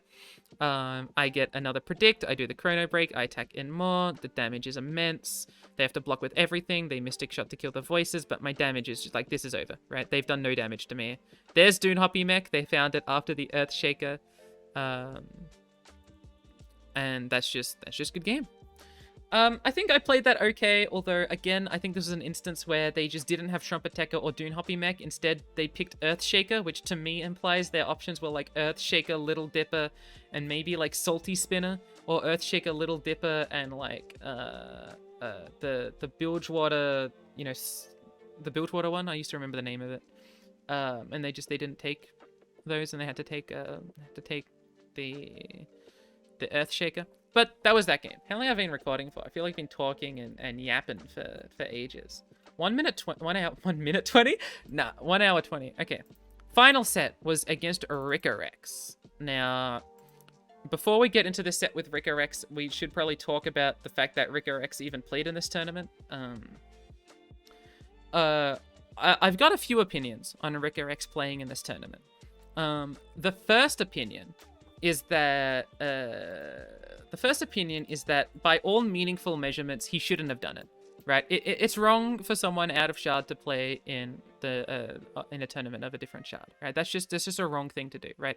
It doesn't matter that this is the final season. It's just wrong to have done that. Right? That being said, it's putting words into the aether about this, right? Saying that it is wrong and making a big hullabaloo about it puts more emphasis on it than it deserves. I realize the irony I'm doing by saying this myself, right? But when there's like an event that occurs in the world, right? To some extent, the amount that you speak about the event can be more than the event deserves itself. And I think that's pretty kind of the case for the Ricorex thing, playing in this tournament, right? The more you sort of speak about it, puts more onus on it than it deserves. It's something I believe in very strongly, by the way. I feel as if it's very important to make sure you're tapering the amount that you're talking about a certain thing in relevance to how important it is, right? Now, what's very ironic about this is that talking about the Ricorex thing playing in the American Open has become itself a talking point that now, you know, we have Ricorex playing, which is like, you know, care level 0.2, right? It does matter, but like, you know, I understand that it doesn't really matter. I do think it's wrong that he played, but if you put more emphasis than 0.2 into it, it is a little bit difficult to figure out how to respond, right?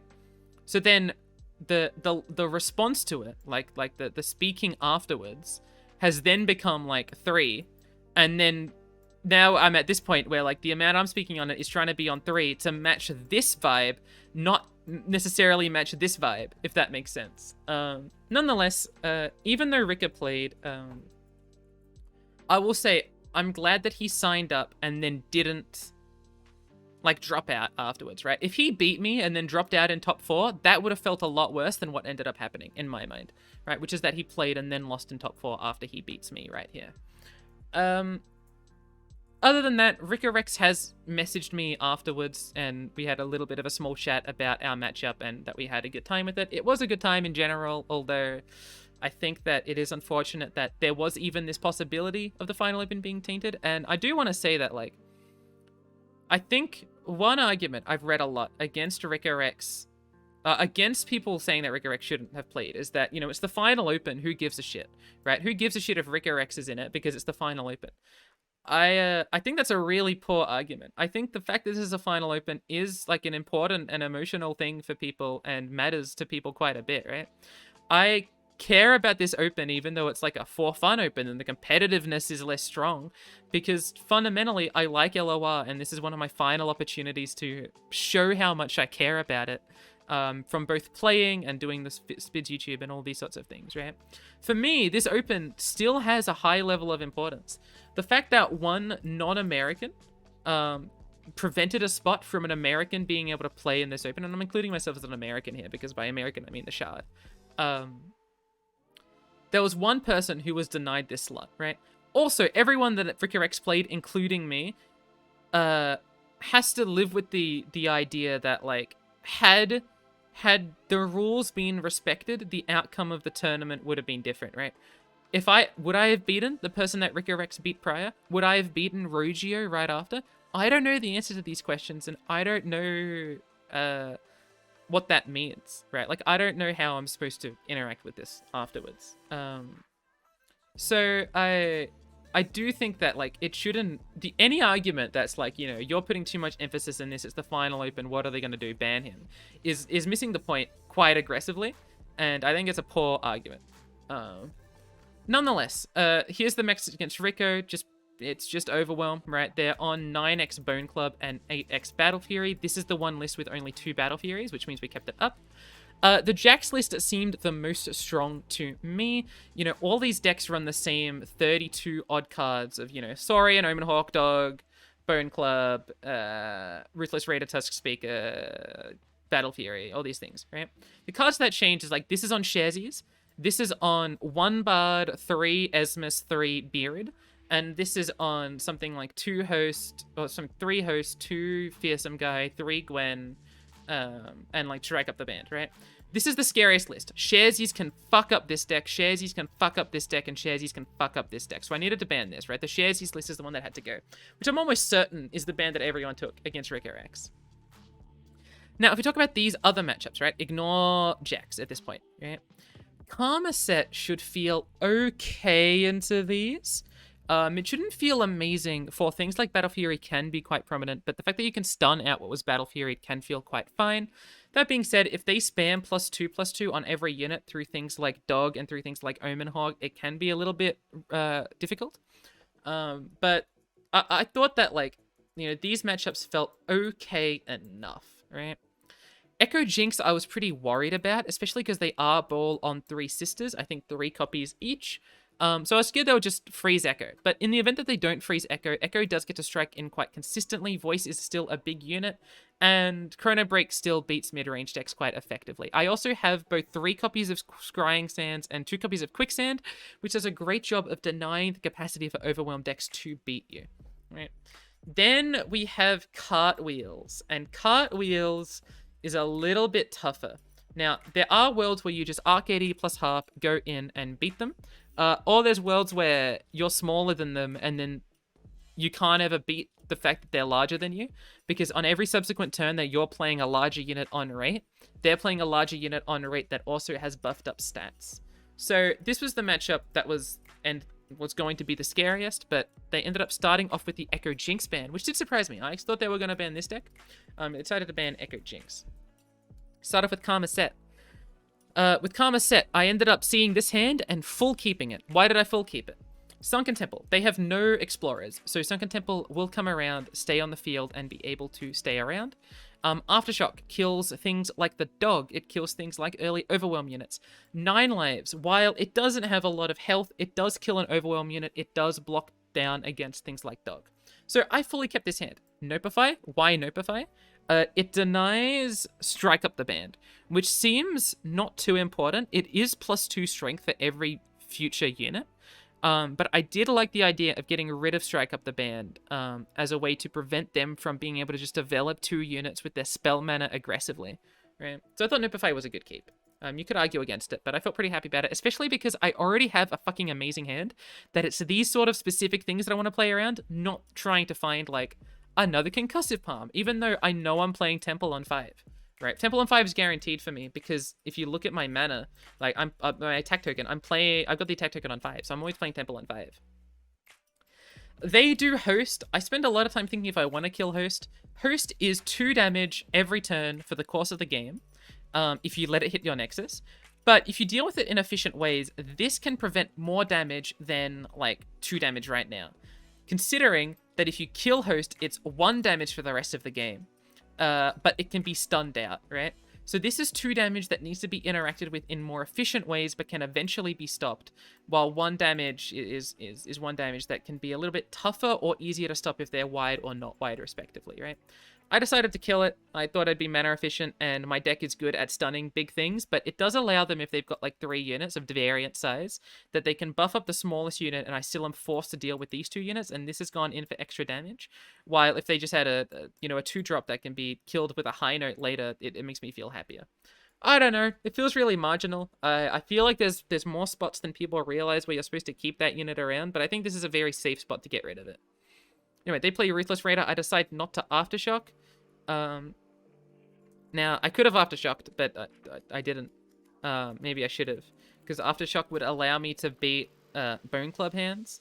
But if they just have another Overwhelm unit plus Bone Club, then Aftershock doesn't change anything, right? They end up playing Bone Club. I play this unit ahead of time, thinking that if they pass, then I'm not playing this. But if they're attacking, I'm always playing this defensively anyway, so I may as well just play it ahead of time.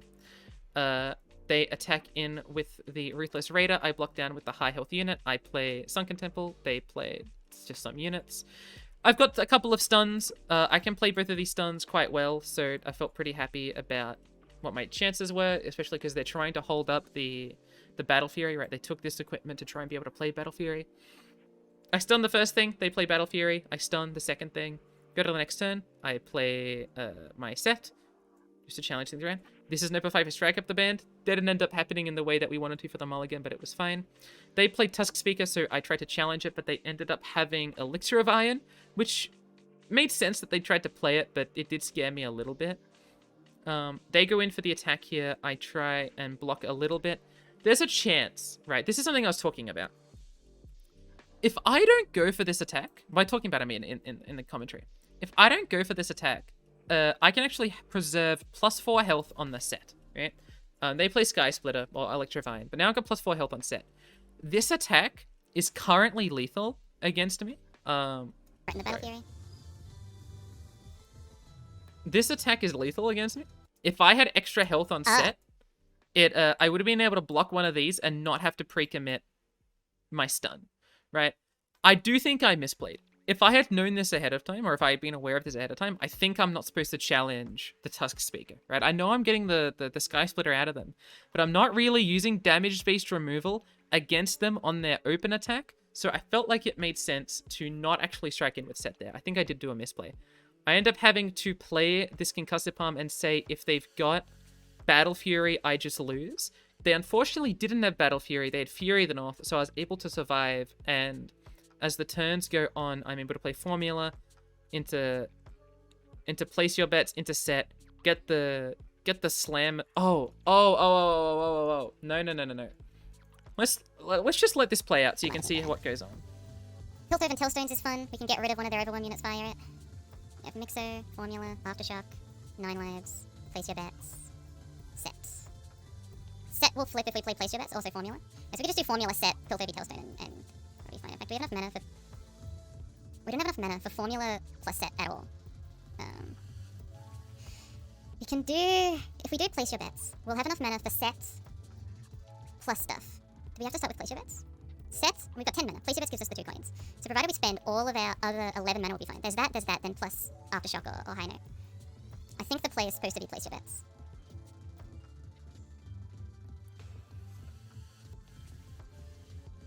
My hand is full. God damn it, my hand is full. Oh my god, I didn't realize that. Alright, I did not realize my hand would be full. Fuck, that's really bad. Oh man, I did not realize... Oh, fuck, if I lose this because my hand was full, I'm gonna feel quite bad. I think. I've got the Bone Club. Fuck, man, really?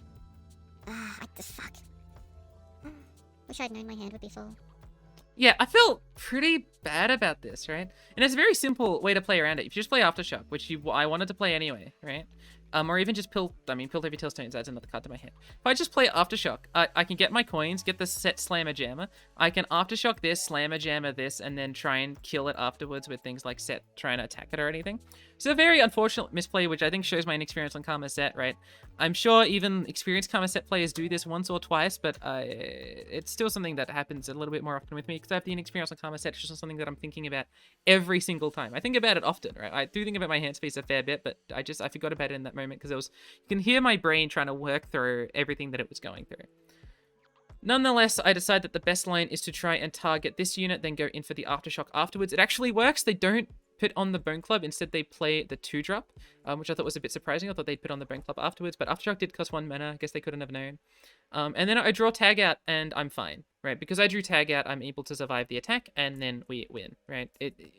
You can understand what's going on after this point, right? They weren't able to present lethal. They had only weapons in hand. I go for the win. So, Cartwheels versus Overwhelm twice. We start off with this, and let me work out what to do in the mulligan.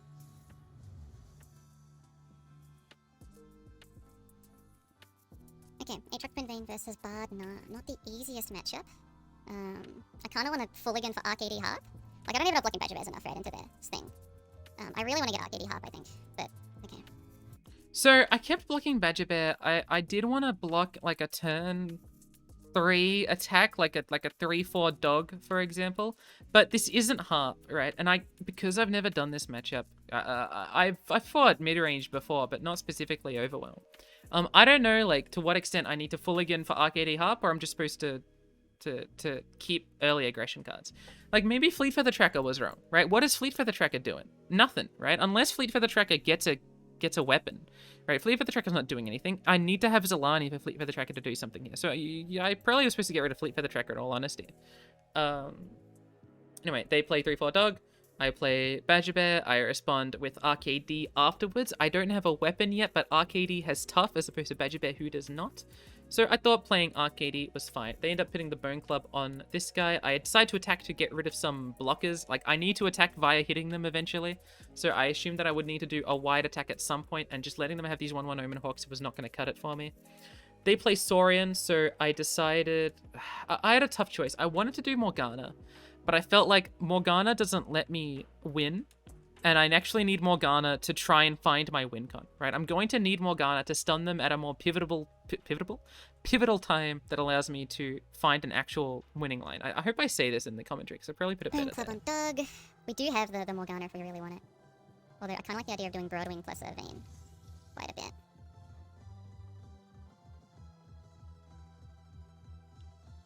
But Morgana's pretty good. Morgana lets us strike in for a bit, but I think it's the Broadwing. I don't know if we do Vane first or Broadwing first. I think I'm doing Brody first. So my logic for this is that I either let this hit my Nexus, or I block it with Brody or Vane. And I want to do this trade here. Now, if they've got Electrovine, this trade doesn't go through, and it's very, very sad. But Morgana allows me to pressure in a very specific way, right? If, for example, they just play like a 6-drop on rate, such as the Revna that's in their deck, right? If we do this trade and then they play Revna next turn, like I stun Dog and then they play Revna, I've got Dark Binding and I can push in for a fair bit of damage, like actually quite a bit. That allows me to try and find a way to win the game. That was my thinking, right? This was, for me, trying to find a game-winning line as opposed to just playing Morgana defensively. Now, I could have done Morgana defensively against this unit. It'd be very hard for them to eventually unshackle this, but I'm not really pressuring in a lot on my next attack, I don't think, right? Like, I get to play the Broadwing into, say, the Vane or the Badger Bear, and maybe that's okay enough. Like, I'm seeing this now, and my next turn feels very similar in strength, but it sort of telegraphs what I want to be doing. I'm uncertain. There's a good chance that Morgana was better, because I am saving a unit by playing Morgana there. So I'm probably supposed to play Morgana. I think I was trying to be a little bit too cute with how I wanted Morgana to pay off, right? And play Morgana as a combo piece as opposed to a tempo piece, which I think, like, I assumed tempo wouldn't be sufficient in a matchup like this where they're going to be... Yeah, tempo wouldn't be sufficient where they're always out-tempoing me just by having larger units on the field every single time. So I wanted to play it, like, much more combo-y. But I think that was wrong. They play Nah, which is just enough mana to be able to unshackle the other thing anyway, although they end up going for the Tusk Speaker. I don't go for Shackles, or for Dark Binding, realizing that I'm not winning with it anyway, as they set up for this attack. Now, they pull this unit to the side. I play Form Up, and then I play Form Up. They do Battle Fury. Now, this Battle Fury I thought was really interesting. Let's go through my comms. I might have just let the comms play through the rest of this, because I think it's an interesting set of sequences. Begging for mercy here.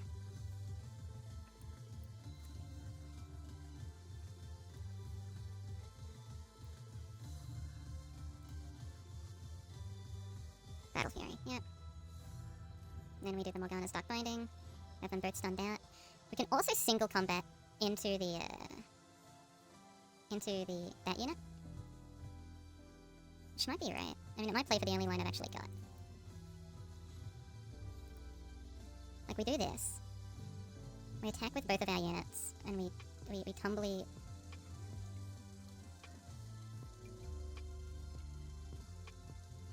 Let me just check something. No. I think it's this. I think this is our only winning line because of the fucking weapons. Like, if we get another Morgana's Dark Binding, this is maybe our chance.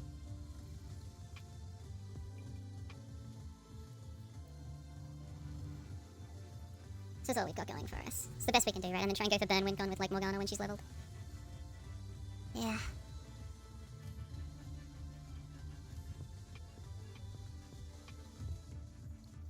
So, we can actually tumble in, and then level up Morgana, right? In a very aggressive way, right? If we tumble in, the Condemn goes up, then Morgana will be leveled, with a single combat as well, so we need to make sure we get a single combat in. But, there is sort of like a tumble line that lets Morgana flip.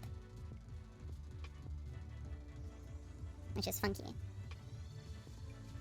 Howdy Poro is far from what I was expecting. Yeah, I think I'll tumble in this guy. They let it go through. Okay.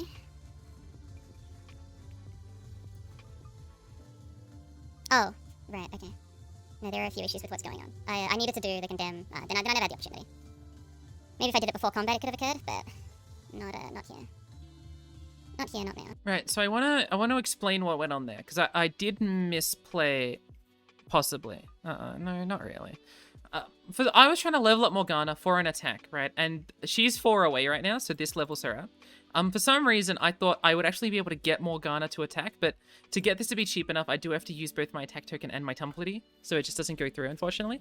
That's the win con I'm trying to go for here. I'm trying to now hope that I get a Morgana top deck, stun out the Tusk Speaker again when they go for it for the attack, and then try and set up a Morgana open attack lethal, shackling something and going wide. That's my hope right now. Unfortunately, I don't draw it, right? I don't draw the stun.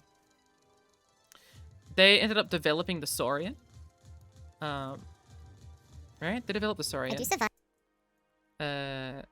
I draw Aatrox. Let me see how this works. Because this is where it gets really complex in my mind, and there might have been something I missed here. I'd love to get a Morgana's Dark Binding. Aatrox. I'm gonna check with Tusk Speaker. They do unshackle both. Oh, they unshackle both. Sorry, they don't go for Saurian. Saurian was last turn.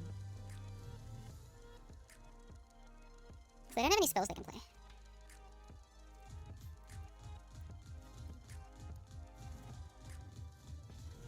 I do survive like this. Is there a way to keep Morgana around? Yeah, there is. So we can do like single plus Condemn this way, which lets Morgana live. Then I can tumble in Morgana if I want, but it's not. Isn't a great tumble in of Morgana. If I did this, no. Another line is actually single this way, Morgana this way. Oh, it doesn't protect Morgana, right? We need to make sure Morgana's around. Yeah, I think the only way we protect Morgana being around is something like... What about this? No, it doesn't work. Okay, we need to do it like this. And we need to be killing this unit. So I think we do it like this. Morgana flips. We can tumble in Morgana at the cost of her own life. I don't think that's the right play.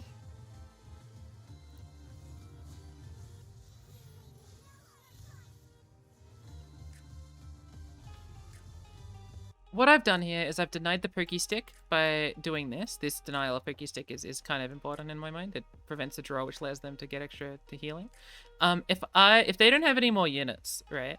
And if I top deck Morgana's Dark Binding, what I'm able to do is open attack next turn with Morgana, stun whatever they block with Morgana. This other thing gets shackled, and then we can tumble in.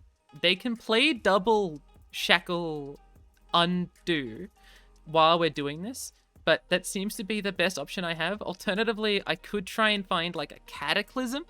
This could try and get me something. I could also be trying to play for like a Stiratu top deck, right? Like Stiratu or Anaka still gives us decent chances, and I think like the best way to play for Stiratu or Anaka is probably to keep Morgana around. You could say, and this might be right. It might be mile right to say that, like, Morgana isn't really able to actually win it on her own, right? She is going to need more than just the extra draw, right? Which means that I'm relying on a Darken top deck. And if I'm relying on a Darken top deck, then I shouldn't have played these spells, because at least Condemn with a Darken is better than Condemn on this stuff, right? This is real Condemn, I'm pretty sure. I'm pretty sure this isn't Vayne.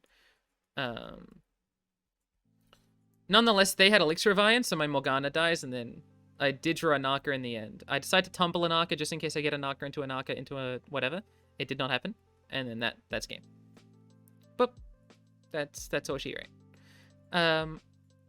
I am certain that there are times I could have played this game better, right? I think this Morgana on turn 5 should have come down. I was playing too much like a combo deck when I should have played more defensively, like tempo oriented, right? I think this is like a consistent thing I've done with Morgana, where the more I play with Morgana, the more cute I want to be with her, when in reality I should just treat her as like an overpowered unit on turn 5. Like I want to treat her cutely and try and get a cute lethal in, but I think that's just a misplay, right? And I think there's a chance I could have beaten Rico X at this moment had I done the stun properly, right? I think that's not too surprising.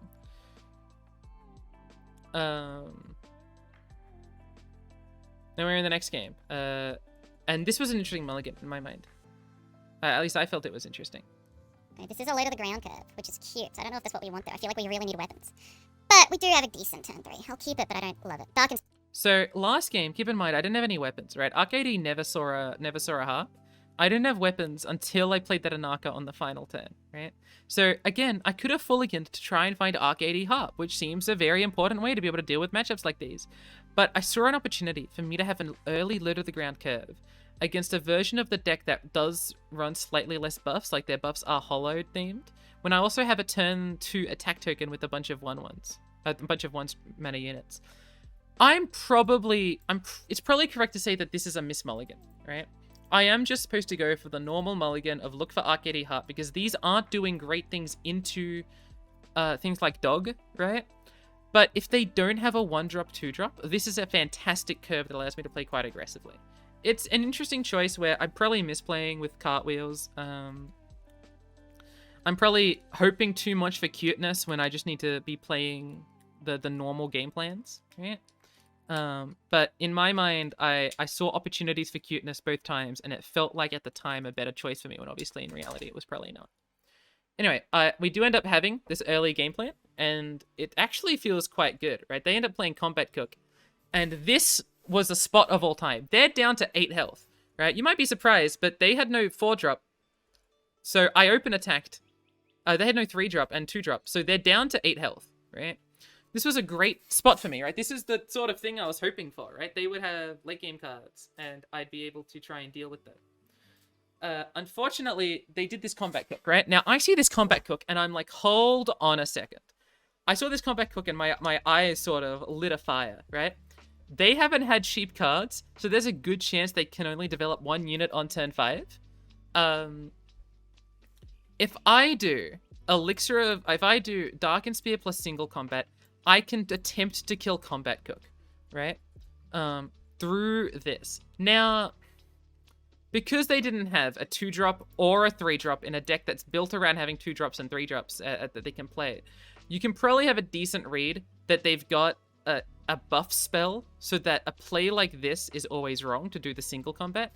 But I don't know when my single combat gets any better into them, especially if I can just play Vayne next turn. Now, obviously, there's the argument to be made that I can play Vayne next turn, or play Vayne this turn, and play whatever unit I draw next turn, and do it that way, right? And if I don't draw a unit next turn, then I can do this cute play next turn, right? And I can try it out then. That's probably the right line. I went for this, and they had the Sky Splitter, but then they go in for this attack, and they have another Elixir of Iron. Sorry, they went for the Elixir of Iron into another Elixir of Iron. They actually had 2 Elixir of Irons here. Keep in mind that on this turn, I assumed that if they had Elixir of Iron, they would play it, knowing that they don't have a 2 or 3 drop, so that they could actually stall out the game a little bit, right? This was a soft read that I had around this time, right? That they would have played Elixir of Iron if they had it. Now, if we hit the play I button. kind of like it. I like it, but it's really risky. But I think they would have played Elixir. If you look at their hand, they top decked it. Oh, that's sad. Oh, they top decked it. That, yikes. now if they had Sky Splitter, they also would have played it. But again, I still feel as if they had Sky Splitter for the Boisterous Host, they probably would have considered it then. I don't know if they would have gone for it, but they definitely would have considered it. Nonetheless, we do these blocks to try and, again, go for our, like, weird aggro game lethal. Elixir of Ions? We have another Elixir of Ion. Where was this from? The second Elixir of Iron. Do you have more Elixir of Ions? We have another Elixir of Ion. It was their second most card, implying that they definitely had Elixir of Iron for quite a little bit of time, but, you know.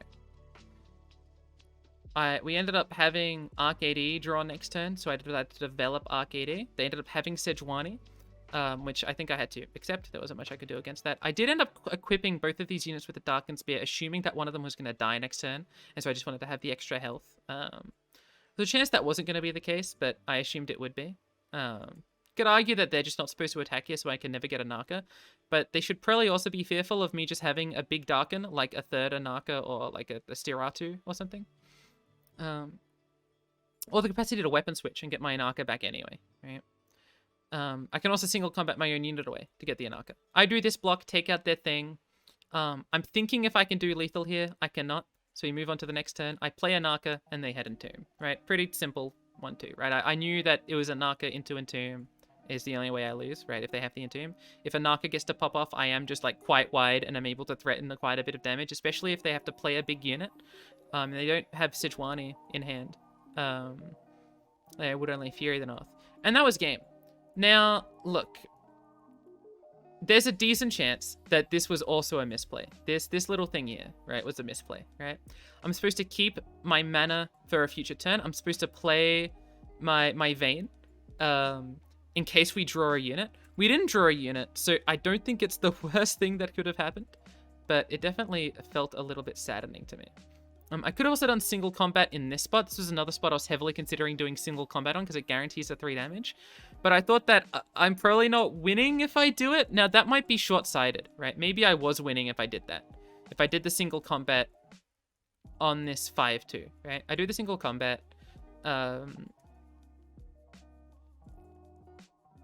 Let's roleplay, right? Single combat's down. This is down. This unit's down. They should have +2 mana because they would have the thing, the Sejuani.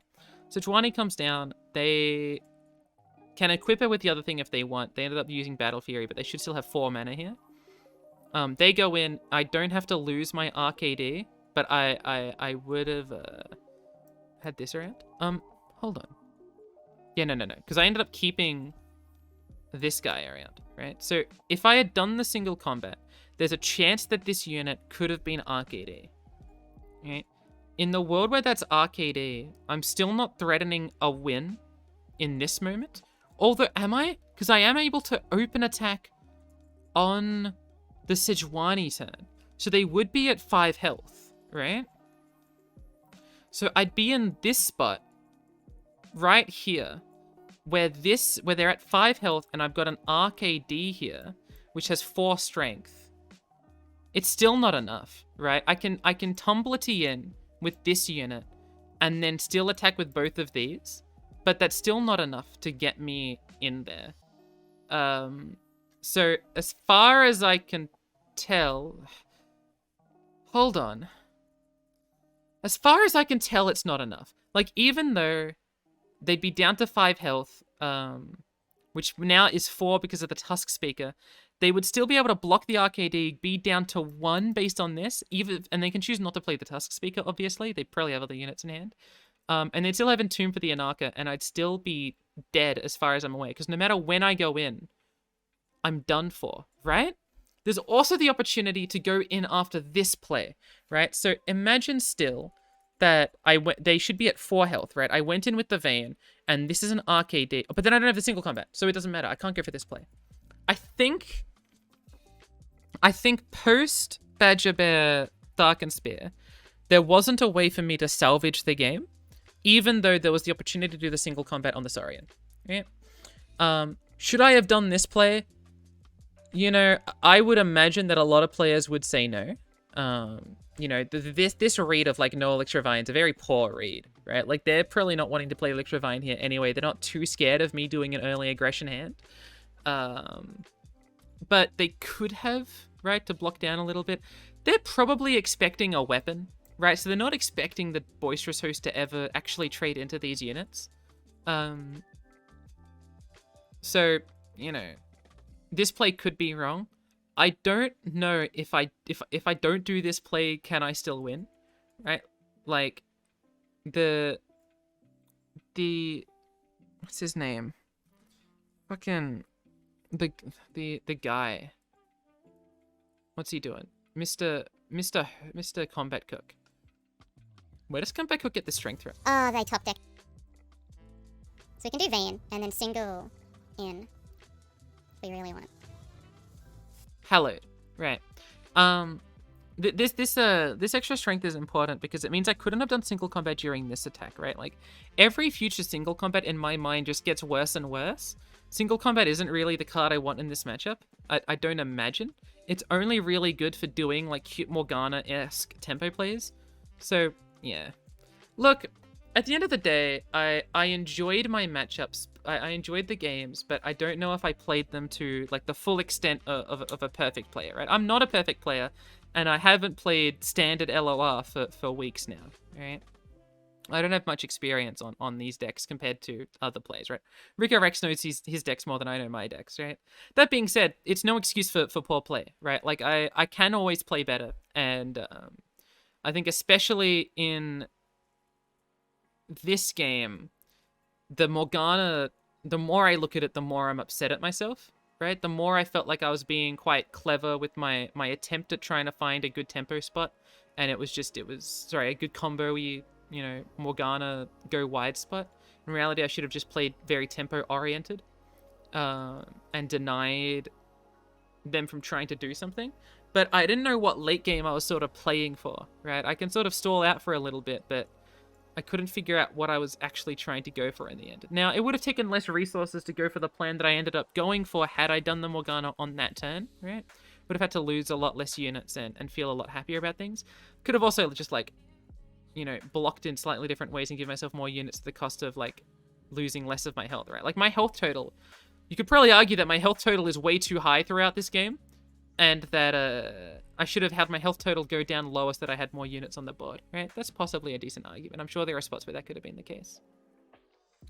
But nonetheless, that was my top cut run. It was very, obviously, with every single, like, VOD review, it's always going to feel more tense in the moment than it is in the VOD review, right? End of the day, these are just some games that, like, sometimes the enemy drew badly in some occasions, and I misplayed quite a bit in some of these games, and that's just what they are. But when you're in the matchup, it gets so tense, and you're having to think about every little thing without the context of before or after. Well, I guess you always have the context of before, but you don't have the context of after. So it's not as easy as it may seem. I hope you enjoyed nonetheless, especially AJ the Pro, who gave a fantastic comment last time. If you didn't have time to read that, you should go back to read it, because he went in much detail about everything. That's all for the open rounds. I hope you enjoyed going through these games with me. If you've got some thoughts, please let me know. Even though the game is, you know, unfortunately going away after a little bit of time in terms of PvP, there's always more that we can study for a little bit, especially going into the Aegis weeks. So I hope you enjoyed. My voice definitely requires some water.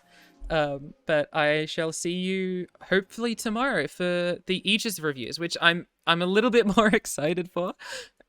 Partly because I really like those games, and partly because Aegis is always just like a fantastic time. But yeah, I hope you enjoyed. I shall see you tomorrow, hopefully.